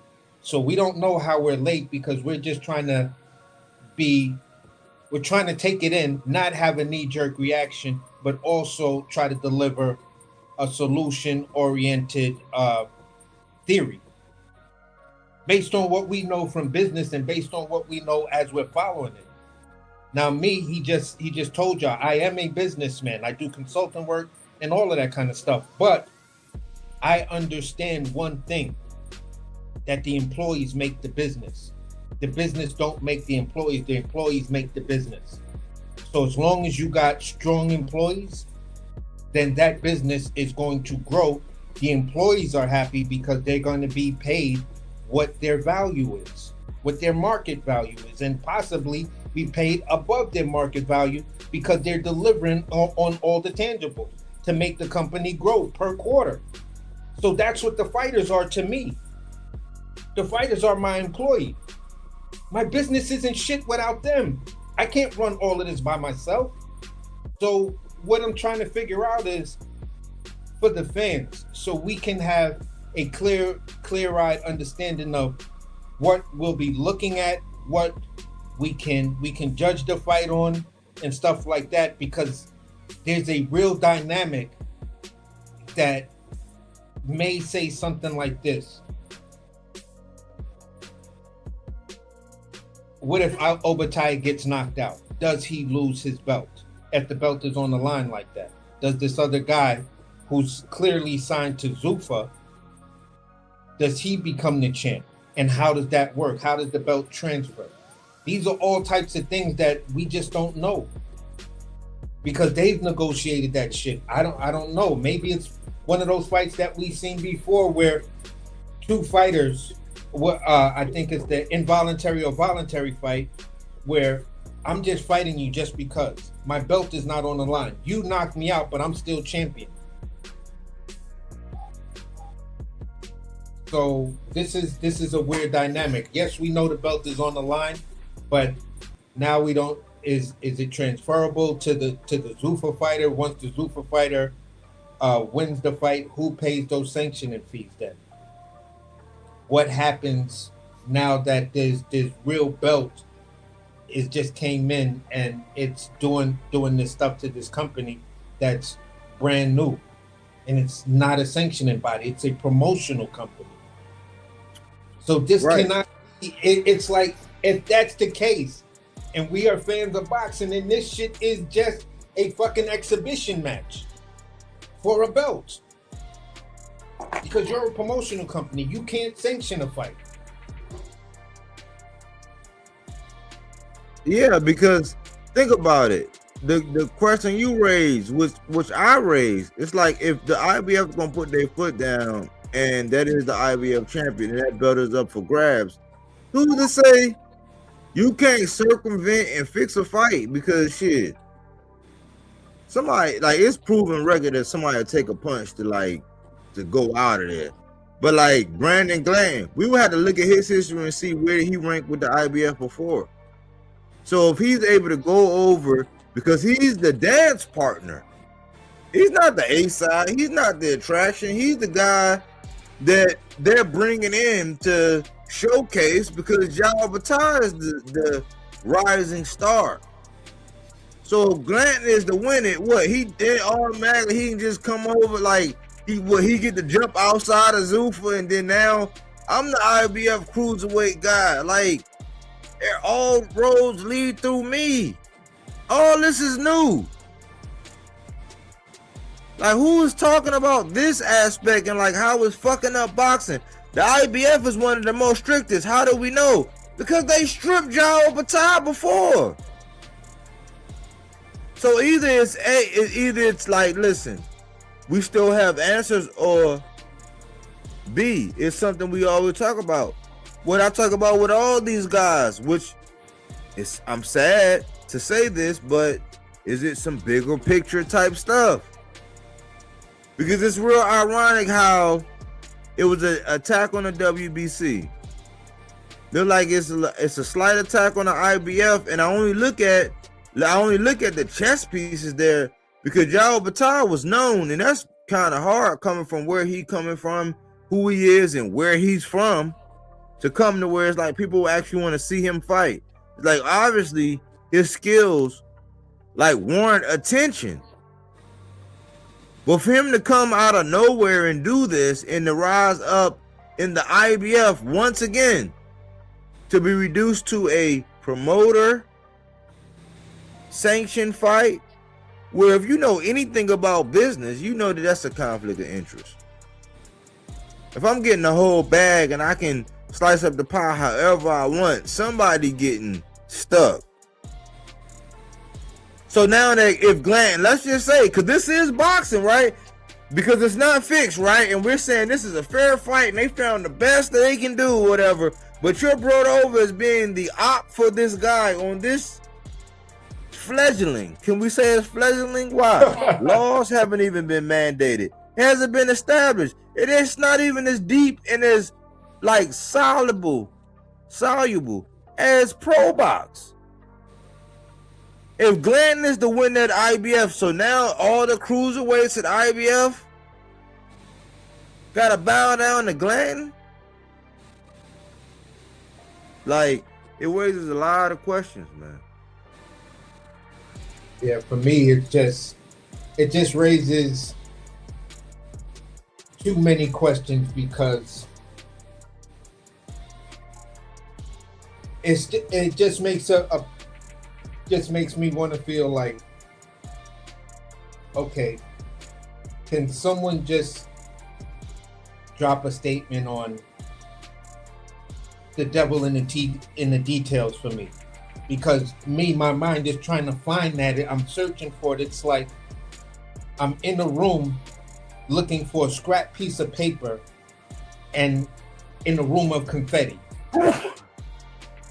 that's freaking 5 feet high. So I'm looking for the details. I'm trying to figure it out and ask myself, okay, if you're a detail-oriented person, this shit is driving you crazy because you're trying to look for it and you don't want to just come out with a whole bunch of conspiracy theories and stuff like that, but you want to try to use your best educated guess based on your own business experience and what you've seen before to say, all right, if these are the rules, these are the bylaws, this is that, then someone just help me so I could really enjoy the fight and find out what is the real status of that belt and how they're really going to classify this fight. Like, what is it that we'll be looking at? You know, Look, just one question, Body. what? How many rounds is the fight? What weight class is the fight?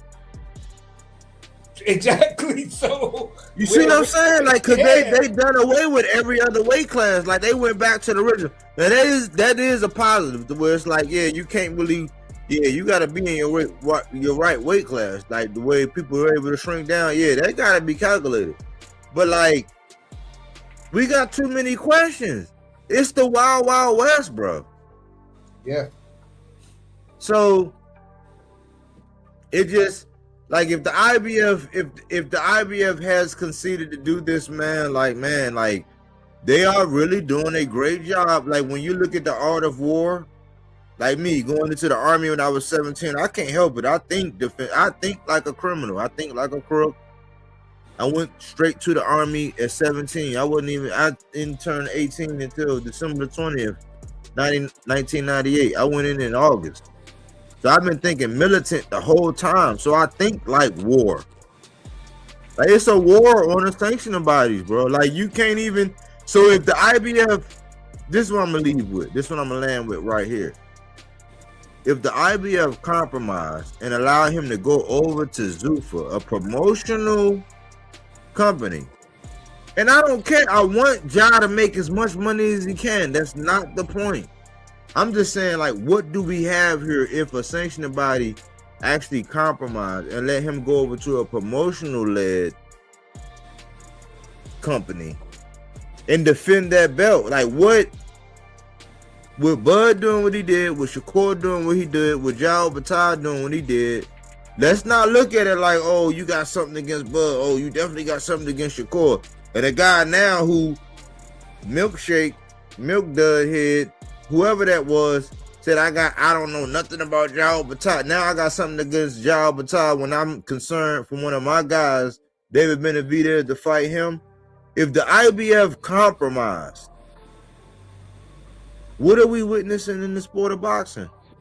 Like, can you put a finger around it? Like, can you wrap a ball around it? Like, what are we witnessing? Like, is it a an amoeba or something? Like, because that's what it looked like to me. If they have compromised, like, man, the sanctioning bodies and integrity, and the point of this all is the promotional companies, they reason that a promotional led company, it goes in the favor of the promoter. Why? There is no stopgap. There is no divide. Like, the promoter has the bag and they say, you want to fight this for this or else or what? Or you ain't going to fight and you ain't going to get no money. It's really a dictatorship. Exactly. So when you look at it, on a global scale, the traditional sanctioning body, which all have flies in the ointment, like, there's always something. Yeah, there's a little bit of corruption and everything. We see it in politics. But what they've always said is that promotional-led companies, they compromise the integrity of the ranking system. So, and I say this all the time. Let's just say it's 10 people in the division. 1 or 2 of them might have paid their way to the top. But guess what? The other 8 had to work their way there. They had to take a loss, a short notice fight, or whatever it was. Like, 2 or like out of 10 of them, 2 of them might have been paid to get there. But like, when you get a promotional base led company, it compromises the ranking system. So that compromises the quality of the fight. So if you get somebody up there that don't belong to be there, but they know that, listen, my family's set for life. We in a third world country.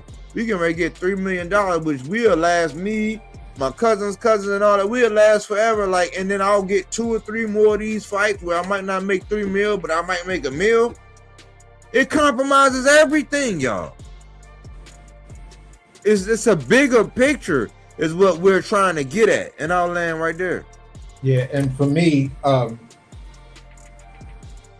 you automatically knew what it was when you still asked the question, how do we get here? The Turk brought boxing scene. Then he completely removed the WBA. Because the WBA, I don't know what the deal was with them. But the WBA is not represented on BoxRec, which then compromises the information that you get on BoxRec. You know that there's a certain biasness to it, and you know that it's incomplete. Whereas prior to the Turk getting his hands on it, it was absolutely complete. So now we're dealing in one thing where you just got to kind of look at certain stats. That's it.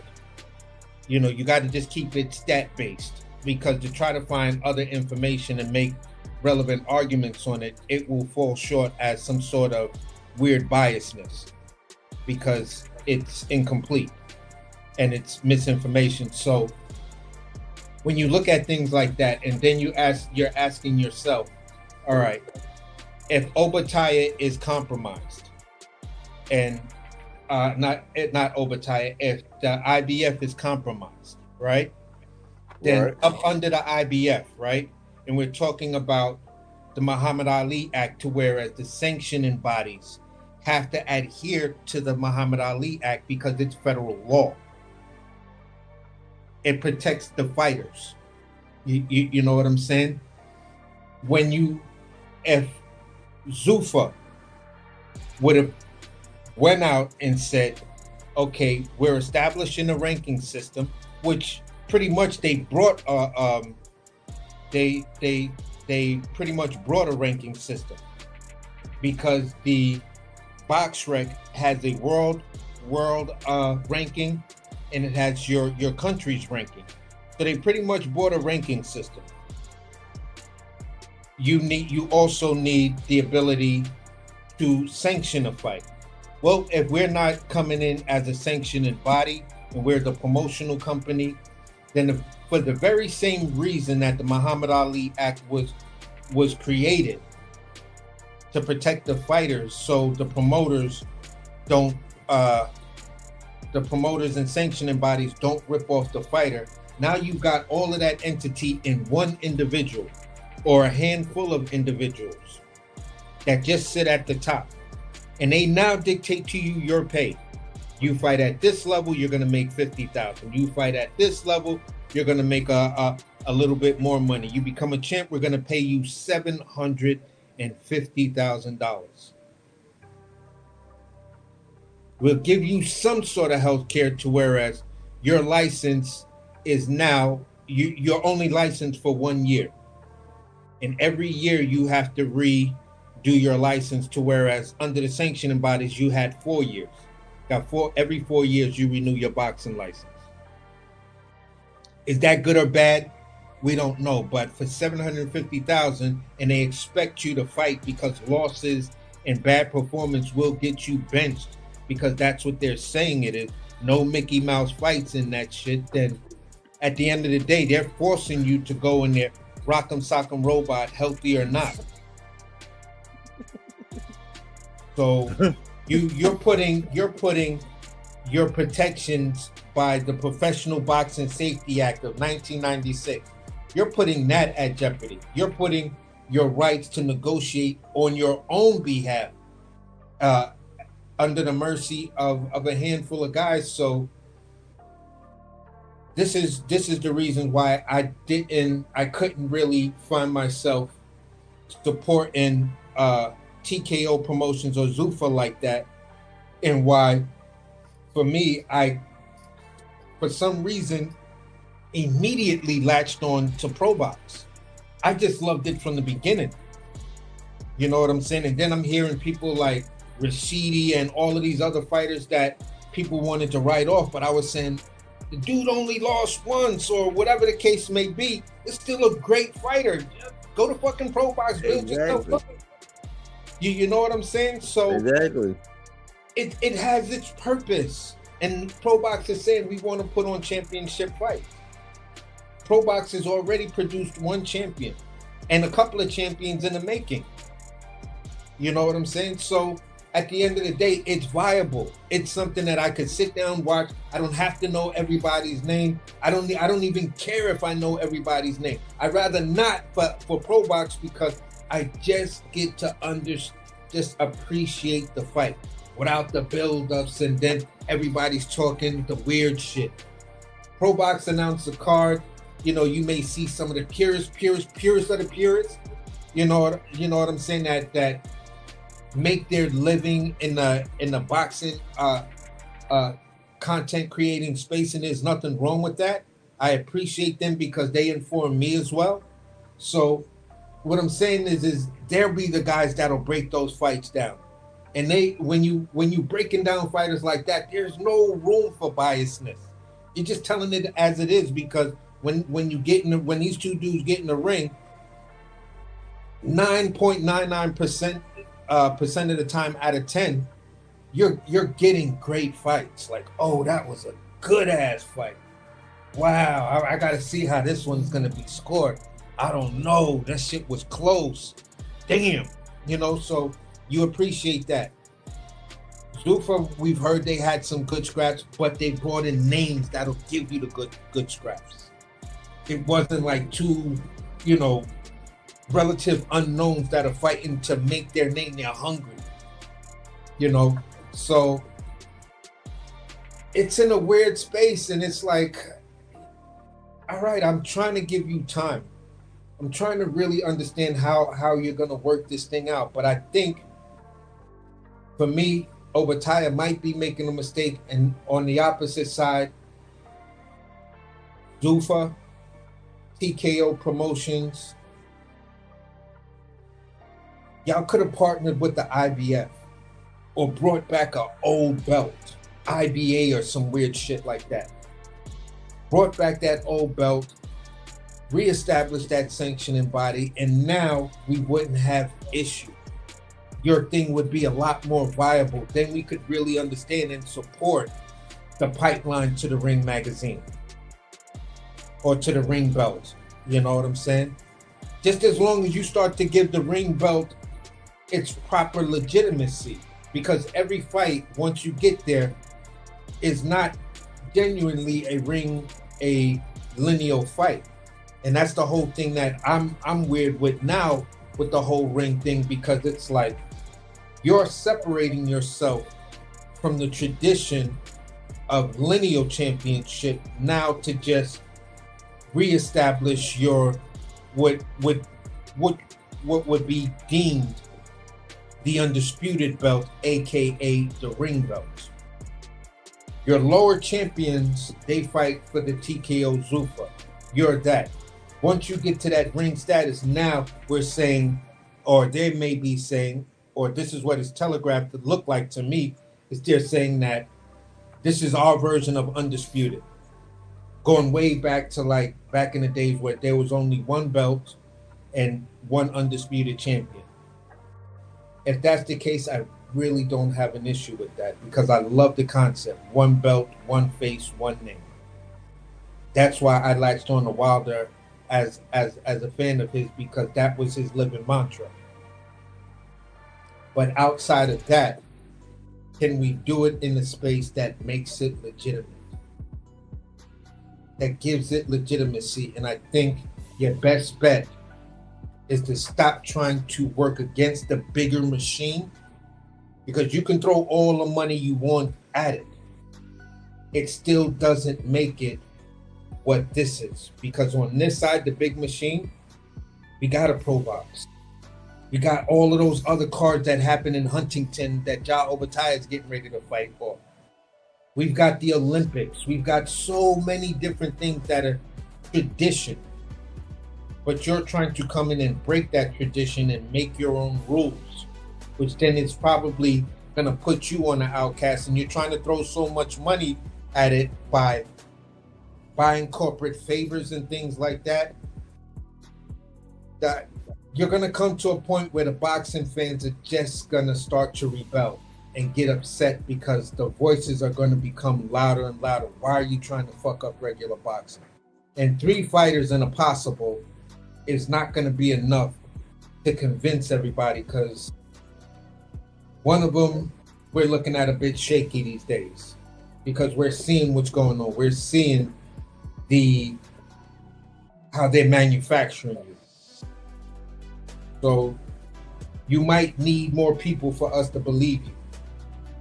And that's my best advice that I could give to Zuffa. Stop this bullshit. And if you want to go with this bullshit and then, just keep throwing money at it and try to bring people over, for whatever, the big names, the problem you're going to have is, who do you then have to fight for that $750,000 belt of yours? This is like, I want to break it down because, like, for my understanding and like, so that I move forward in life and always be more and more and more and more and more efficient, is that I try to streamline stuff. I try to break it down to the simplest form, and once I understand it, I know how to apply it. And once I get used to the rules of the game, I keep applying that same thing and just doing it over and over. It might increase a little bit. But if I know if it's effective and I do it, I just keep applying it. And the only thing is this: if you look at it from a musical standpoint, like if you compare music, like an artist, like a rapper, it's just like a boxer. Like it's so many parallels. Why you think Jay Prince, why you think Al Heyman, why you think people like that have had the meteoric rise and the success that they've actually had? When you look at it, we're a promotional company. And when you think about promotion, when you think about the definition of a promotional company, like when you think about what their essence is, it's to advertise, it's to garner attention, to gain attraction from as many people as they can. If they themselves have all of the power, it don't matter if we ever see the best fighting the best, y'all. Like, it's deeper than what these people are talking about out here, man, in these YouTube streets. It's deeper than that. Think about it. If I have the loudest voice and I got the juice right now, I'm like, Roger, this Bodywork, we got the juice. It's been voted on. It's blah, blah. I'm doing numbers. I'm getting millions of dollars, blah, blah, blah. Let's just say hypothetically. And I say, all right, I'm about to put this fight on and this fight on. but I dictate everything. I know based on where I'm going to show it, how much it is. I garner how much both of these guys are getting. I can say, hey, listen, man, listen. It ain't going to be your night Saturday night, but guess what? I got 3 more fights for you. Who's going to stop me? That's the message. When you got that kind of power, who's going to stop you from corrupting the game? And like right now, yeah, it's a small cancer. It's a little blip. It has not quite developed an abscess to cut it off from everything else. But like, who would stop me? As long as there was air in my lungs and blood in my veins, I'm gonna play the game. And that's where we've come, y'all. Like, yes, we can always bitch and gripe and complain about the 20% wrong, like the corruption and all that. We see it in politics. We see it in government. We see it to where we sending our own people, our youth, people like myself, who had to go over there as young youth, not knowing what they was getting into, not knowing that the people that were sending us over there had private contracts with war equipment. Corruption is everywhere. But we cannot dissolve. We cannot dismiss, diminish.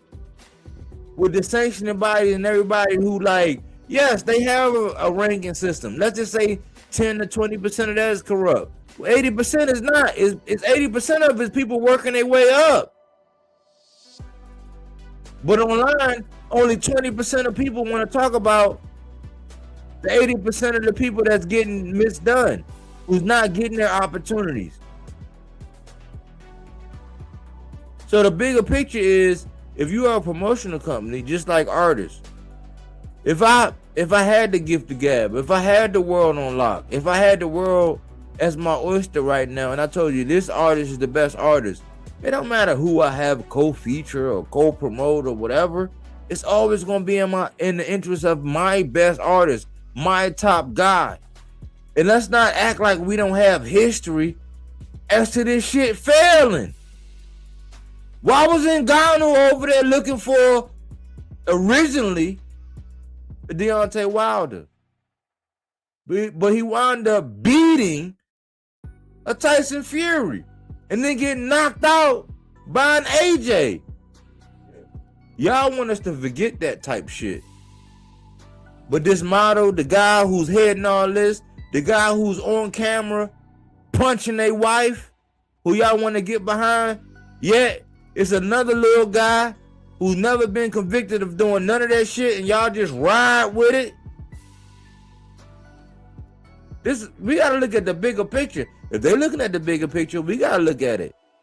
But it would never be in our best interest to where a promoter, a guy who's the most popular and get the most votes out and garner the most attention, has all the power as to how much the fighter can make, how much the opponent can make, and who's deemed as the champion. Why? The ranking systems in these other sanctioning bodies at least have some kind of checks and balances, even if it's like 10 to 20% flies in the ointment. You got an 80% chance. Yeah, you might run into that 20% chance, but if it's destined for you and that's your career and that's what, you know, the universe has destined for you, your talent ain't gonna uprise. Your hard work might beat the talent on that night. We've heard that. We've seen that. This is a slippery slope we in. And boxing has changed. We're gonna be the pulse of it to where sanctioning bodies, man, sanctioning bodies. I was kicking and screaming when I was like, man, belts don't matter. Now sanctioning bodies don't matter. Now promotional companies don't matter. Where do we stop? I'll land right there, AC, man. You could have at it, bro, but that's just on my mind. And you know, I don't know. You know, minutes before we came online was when I heard that the IBF was on the line. And I'm like, well, how did that work? And instead of just immediately reacting, I said, I'm going to continue on with the show And we got to do research because we're not knee-jerk reactions. We got to have all the facts and then give the assessment. But the bigger picture is bigger picturing, if you know what I mean. Yeah, it definitely is, and that's the part that has me worried, because in this era where we are, the details and the facts sometimes just don't matter. They're like, well, I don't care about that. I just care about the fights. Okay, so you don't care about the fact that the fighters now over there are losing all their protections. That whole situation right there, where fighters on that side want to try to make fights with fighters on this side, and we expected it because we were looking for those fights. That was the reason why this guy moved up to that weight, because he couldn't get that fight there, but there was a big name up there in the name of Opetaia that he could fight, and he was like, yeah, I'll go up there, I'll face Opetaia, show you how great I am, and I want to become undisputed there.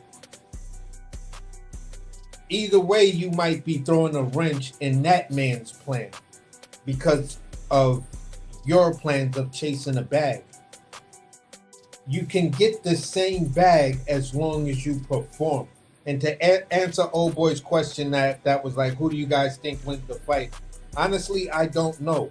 But at this point, based on Opetaia's last performance, where he even criticized himself, I was like, I don't know if that performance right there beats the David Benavidez. And now you're going in to fight, a showcase fight.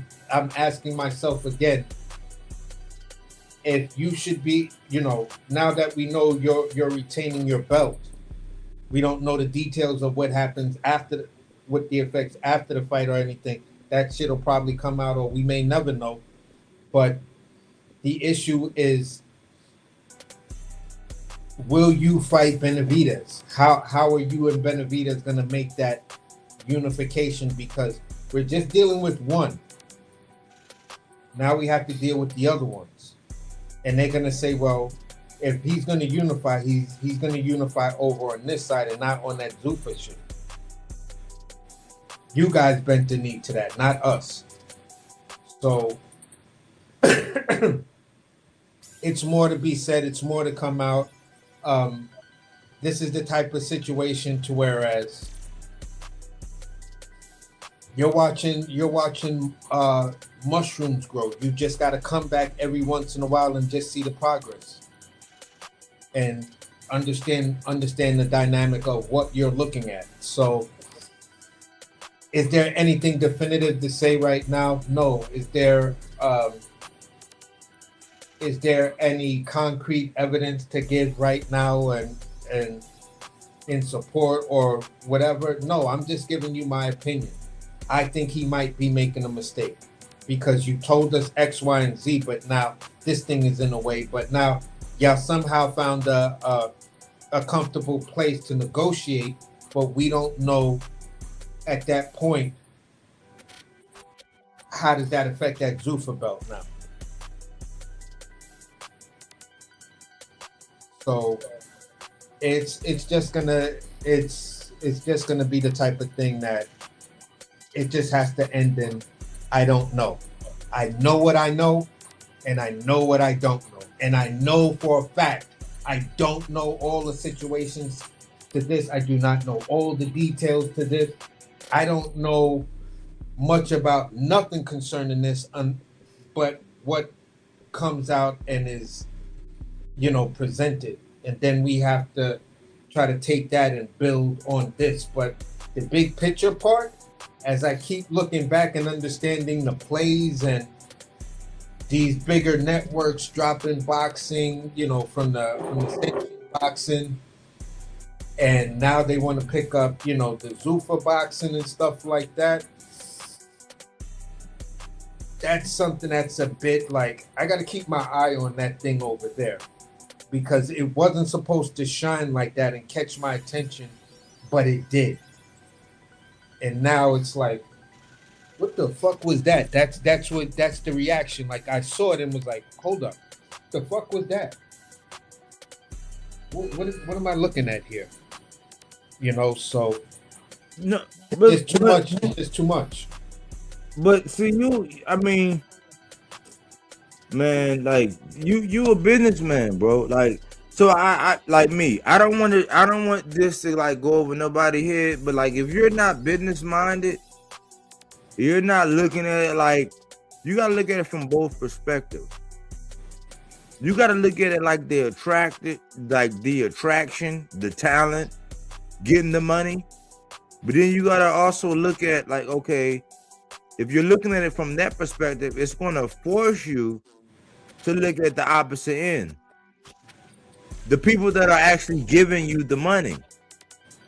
And I have this conversation every now and again just to let people know that there is no real sense of progression. Because back when football players used to get like $1,100 and cars were like $275 and washing machines were like $55, there were football owners of teams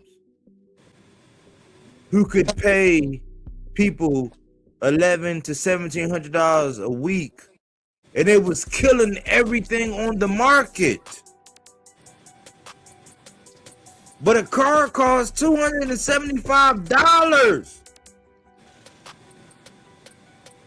So nowadays, when you fast forward and you look at it and you say, okay, well, football players are getting like $200 or $300 million. You might see something that come across the table to say 5 years, $120 million, $80 million guaranteed. That means in 5 years, no matter what, unless they breach that contract, they're getting $80 million.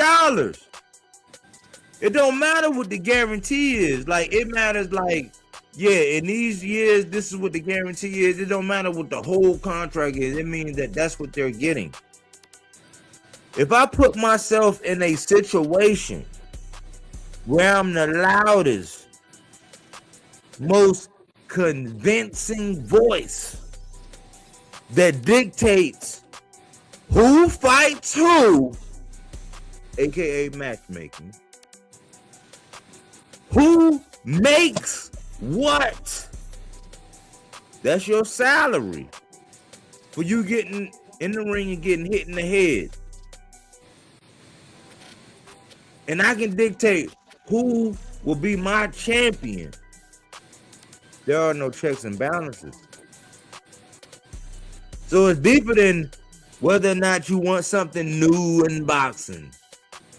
Yeah, we all want something new. We all want the flies in the ointment to be done away with. We all want it, but there's always going to be a certain level of corruption. You know what I'm saying? There's going to be a certain level of error. Like, we are teeter-tottering between like we thought we were playing around saying WWE, you know, the Wild Wild West. We were doing that back then, but like now we're right there up on it. Like, it's different when you're face to face. You're looking at it eyeball to eyeball, and you're saying, hold on, man. Well, if the ranking system, I'm talking about the people who they dictate. Listen to me. Now I'm gonna land right here, I promise. If I could control who is number 2 versus who is number 10, I control that. I control how much money the champion makes, and I control the one who is gonna go up and challenge him. But then there is no ranking system. I could just say, man, my man AC, man, shit, I don't give a fuck. Wait, okay, who want to fight AC? Okay, y'all fighting that 168. All right, cool. He number 1. All right, well, no, we don't want to do that fight. All right, okay, so cool. I got a guy. They saying they got a guy at light heavy. They got a guy at 175. Okay, cool. What's going on? Yeah, my man AC number 1. Nah, we don't want that. All right, how about Cruiserweight? You know what I'm saying? Like, yeah, who you got that's going, like, I got somebody that's going to beat shit down everybody's leg, you know what I'm saying? And I say, you know what? Nah, my guy AC, He's right there. He's number one at cruiserweight. Cause I run it all. I dictate who get paid, who's my champion. Like, come on, y'all. I ain't gotta go no further, man. That's what it is, man.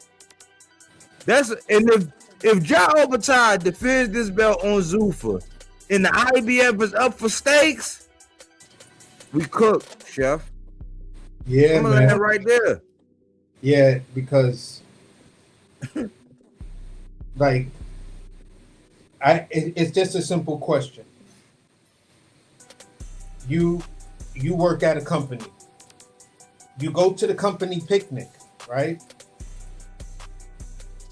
Three days before the company picnic, the owner of the company, the boss, announced that he's making his son or his daughter the head of the division and the head of the company. Then at the company picnic, there's a foot race. And the owner and his son are tag team in a foot race. Who do you think wins the foot race, and who's brave enough to enter the foot race and think that we're gonna run this race to beat the owner and his son? And remember this, this is a technical term, but you're in an at-will state. That means the company can fire you at will for any reason, long as it's not a discriminatory reason. So yeah, you beat me in the foot race, and I just because you showed that level of competitiveness, I don't think it's good for the company, because we want to be a close-knit family. We don't want to be that competitive with each other. So unfortunately, we got to let you go. That's why you don't run that race, because the bosses control everything. The boss and his son. That's why when you see the paper and they're telling you they're running this foot race, you be stupid enough to sign that shit if you want to. Put your name up there. And that's what Zuffa is trying to be. You know, they want to be the judge, the jury, and the executioner. You're not going to win a court case. Not even if you have video evidence. So it's not the type of thing that a shrewd or smart boxer who really understands the game of boxing is going to say, I'm willing to risk my championship, my legacy, to go fuck around over there. And I'm not saying Opetaia is stupid or anything like that. But whatever money deal that they made him, it's the type of thing that's mob-like. You make the motherfucker an offer that he just can't refuse. And honestly, Opetaia, I ain't mad at you, bruh. I'm not mad at you. I'm not mad at anybody who can do it on that way without selling your soul.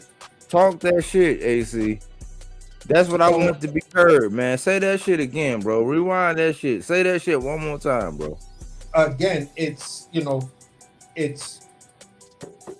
about Ja.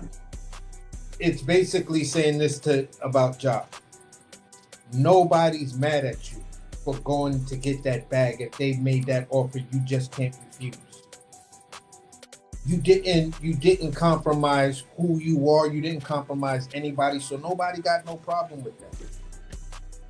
You do what you gotta do, brother. Go get that fucking money. Mm-hmm. You know what I'm saying? But now you're in this sticky situation. And the sticky situation seems to be working itself out for you, you know, and that's a plus. But moving forward, I hope it's a wake-up call for you to be like, whoa, that shit came really close to me talking about my legacy, and now you guys didn't inform me that this type of bullshit would happen. So I hope Opetaia is having some serious conversations, you know, with people today, tomorrow, and just leading up to clarify a whole bunch of things. But just to go over there and get your bag, bro, go get that motherfucking money. Exactly. Because you got family, you got things to take care of. You're in this profession. You're the one who's the principal.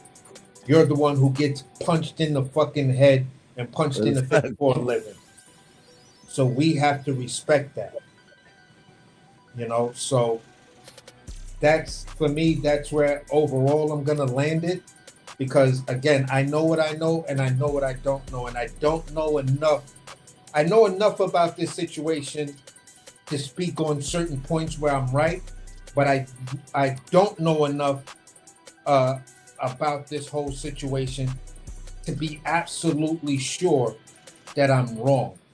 And that's where I'm just like, hey, let time, the great equalizer, do its job, and everything will become clear. And then, we've already got the stake, so it's not a hindsight type of thing. Right.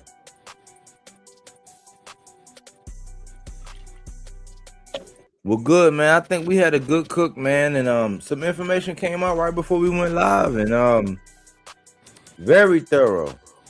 And that's why I had to, like, I gotta take my time sometimes. Like, sometimes I gotta really elaborate to get this point. Like this, like, if you don't get it the first time, go back and listen to it again. Because no matter whether it's myself or AC or anybody that graces the panel, like, we give you something to actually think about. That's what we're trying to do. Like, even in being entertained, we give you something to think about. If you're gonna pay attention and be distracted with this, like everybody distracted with basketball or everybody distracted with football, if we're being distracted about boxing, let's at least use our mind. And that's what we always challenge. So I appreciate AC. I appreciate the 300 people like Johnny Allison. You know what I'm saying? That come through. Aaron Jones, Melazar. You know what I'm saying? That actually shows. Cookie Monster, Honeybee. Today we had Joffrey coming in, engaging in the chant, stirring up conversation. We appreciate all of y'all, man. D Calico, the boxing prophet. Hey, he can stake some claim to it. We game all night. I seen you in the building.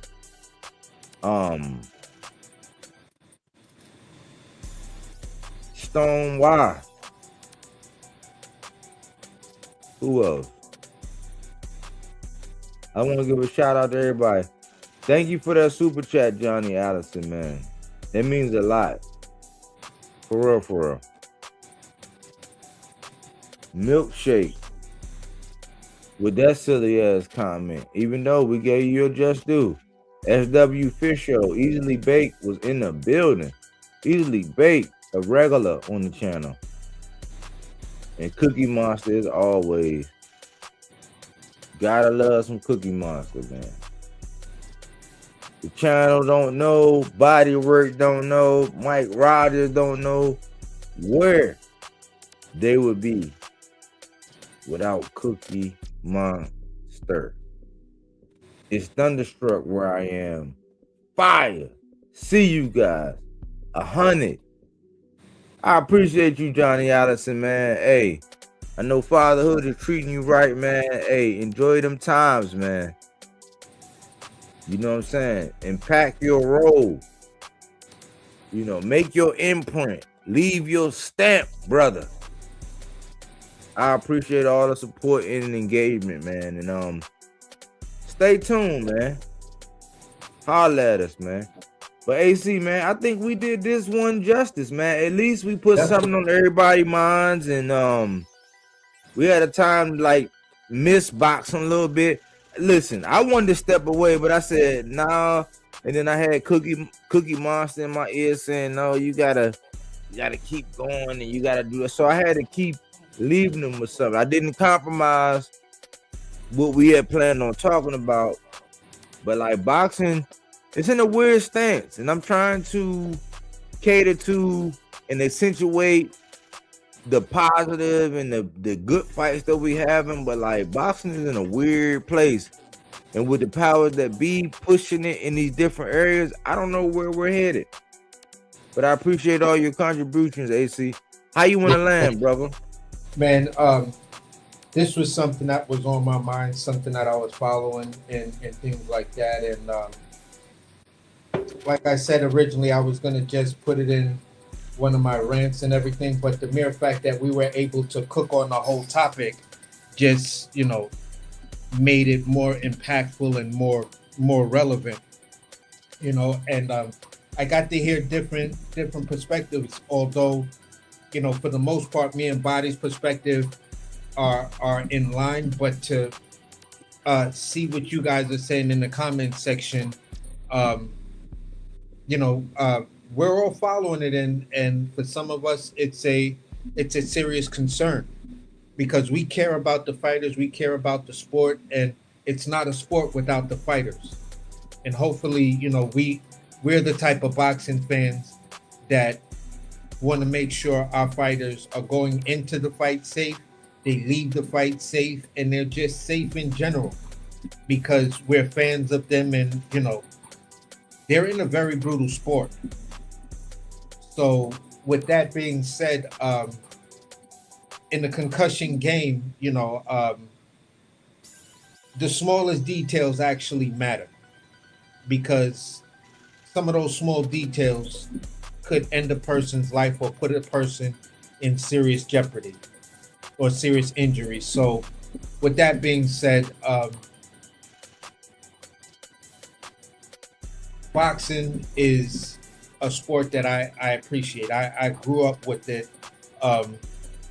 And a fighter like Opetaia caught my eye early on in his career, and I've been watching him, and I've always said to myself, like, look, man, I don't know why Badu Jack's so quiet, because I would love to see him and Opetaia in the ring and stuff like that, and some of the other guys that were there, but at the end of the day, man, Opetaia has his time right now. I just hope this is not a hiccup in his career, because you worked so hard to get to this point, to have something like this that I'm going for the bag, but maybe everything wasn't disclosed to me. And that's where I want to keep it with Opetaia. Keep it as certain things weren't disclosed to him. He was doing the right thing within his heart, within his nature, and within his own future plans by saying, yeah, I want to go over there. Like he said, I want to go over there because they're telling me they can give me the exciting fights and give me, the money I'm looking for.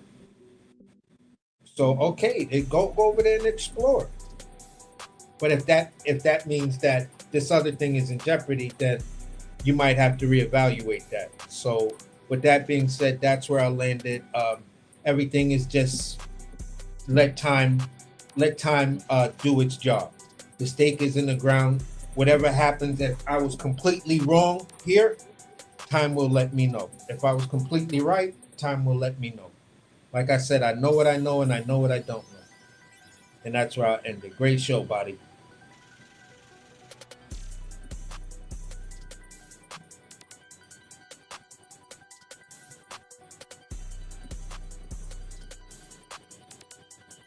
That's what's up, AC, man.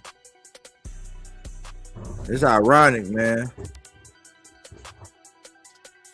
I ain't even talked to AC, man, in like the very first housekeeping, man. Surgical, man. That's why I say, man, like, listen, even if it's not here, get to where you belong. If you somewhere and they get your boxing juices flowing, dig in, settle in. This is always gonna be one, because we've always learned that you gotta be comfortable being uncomfortable. And the sport of boxing is making us all uncomfortable. I think that the main portion of tonight was really put on display, and it didn't even come from me. It was one of them things to where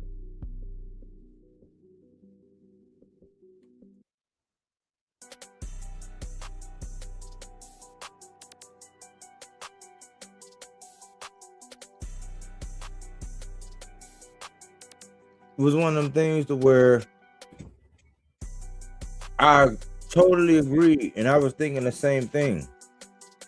Because I care about what everybody say, especially if you have the ability to influence others into thinking how you think.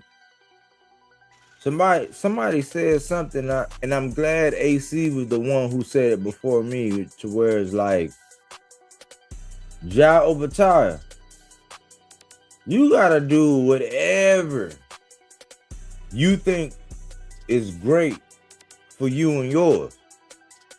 Nobody's ever gonna question like what you're doing for you and yours. So I never want that to go, like, I never want that to be undermined. I never want anybody to like view or listen to anybody over here and think that like we really want to compromise whatever these guys, especially when you're a guy like Jai Opetaia, who might not be a household name over here in the USA. Hardcores know him. And this is a hardcore channel.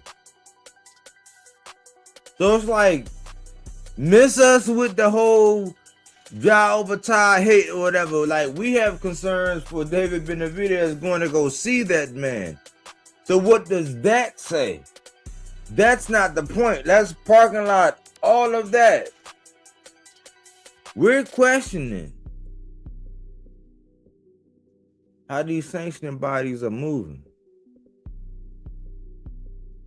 We're questioning where is this a one-off?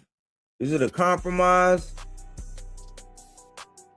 Is it like Bodywork said all along, to where people who fight on Zuffa is really just a feeder system for the ring? That what Bud said and what Shakur said and what Jai Opetaia prior to me going live is all about? We don't know. Do you want a promotional based company running a real dictatorship, when the real essence is that the problem with the world recognized sanctioning bodies like the IBF, the WBA, the WBO, the WBC, is that they're regulated, they're sanctioned, they actually have a ranking system? When you have a promotional based company, they dictate it all. They burn down all the firewalls where they know the budget. They can bring in the competition. They can designate their champion regardless of the ranking system.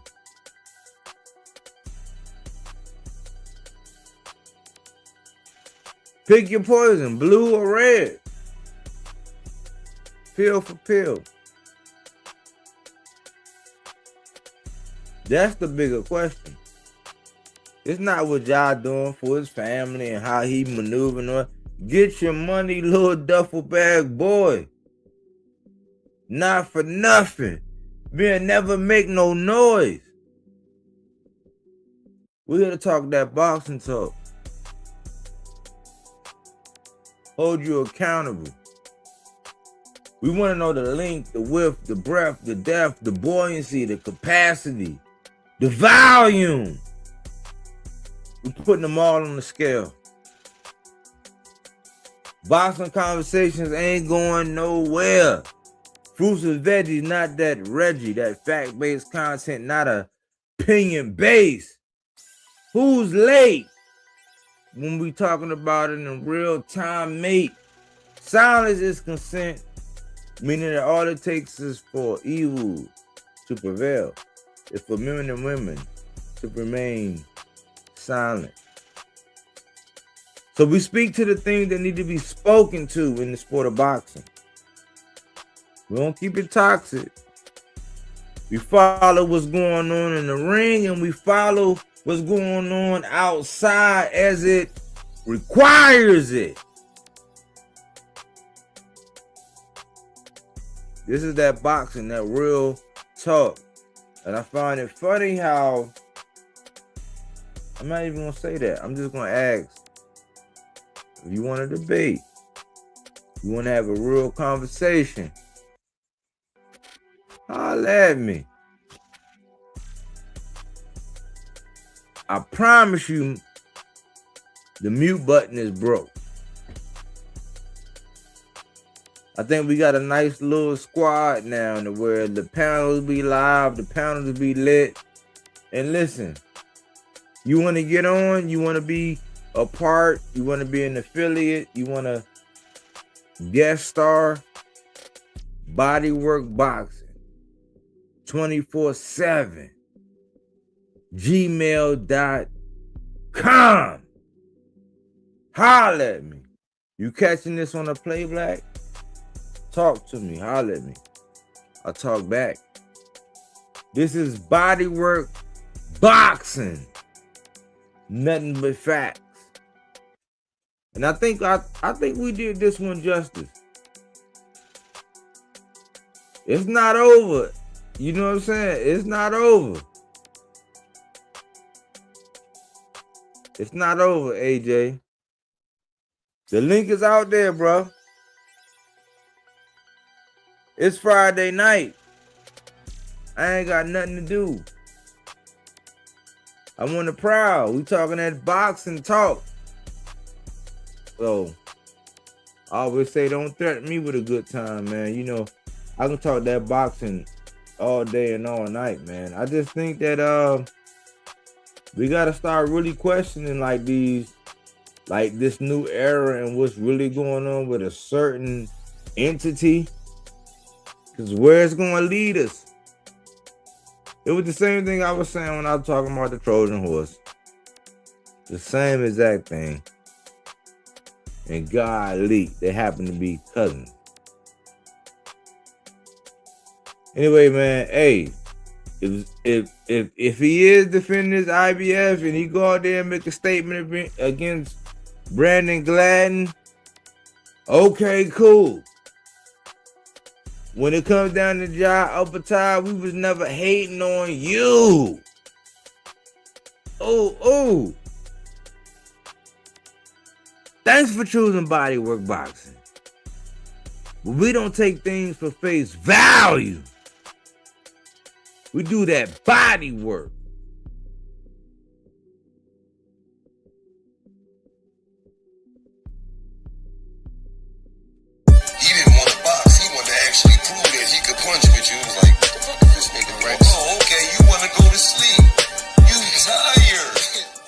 Welcome to Bodywork.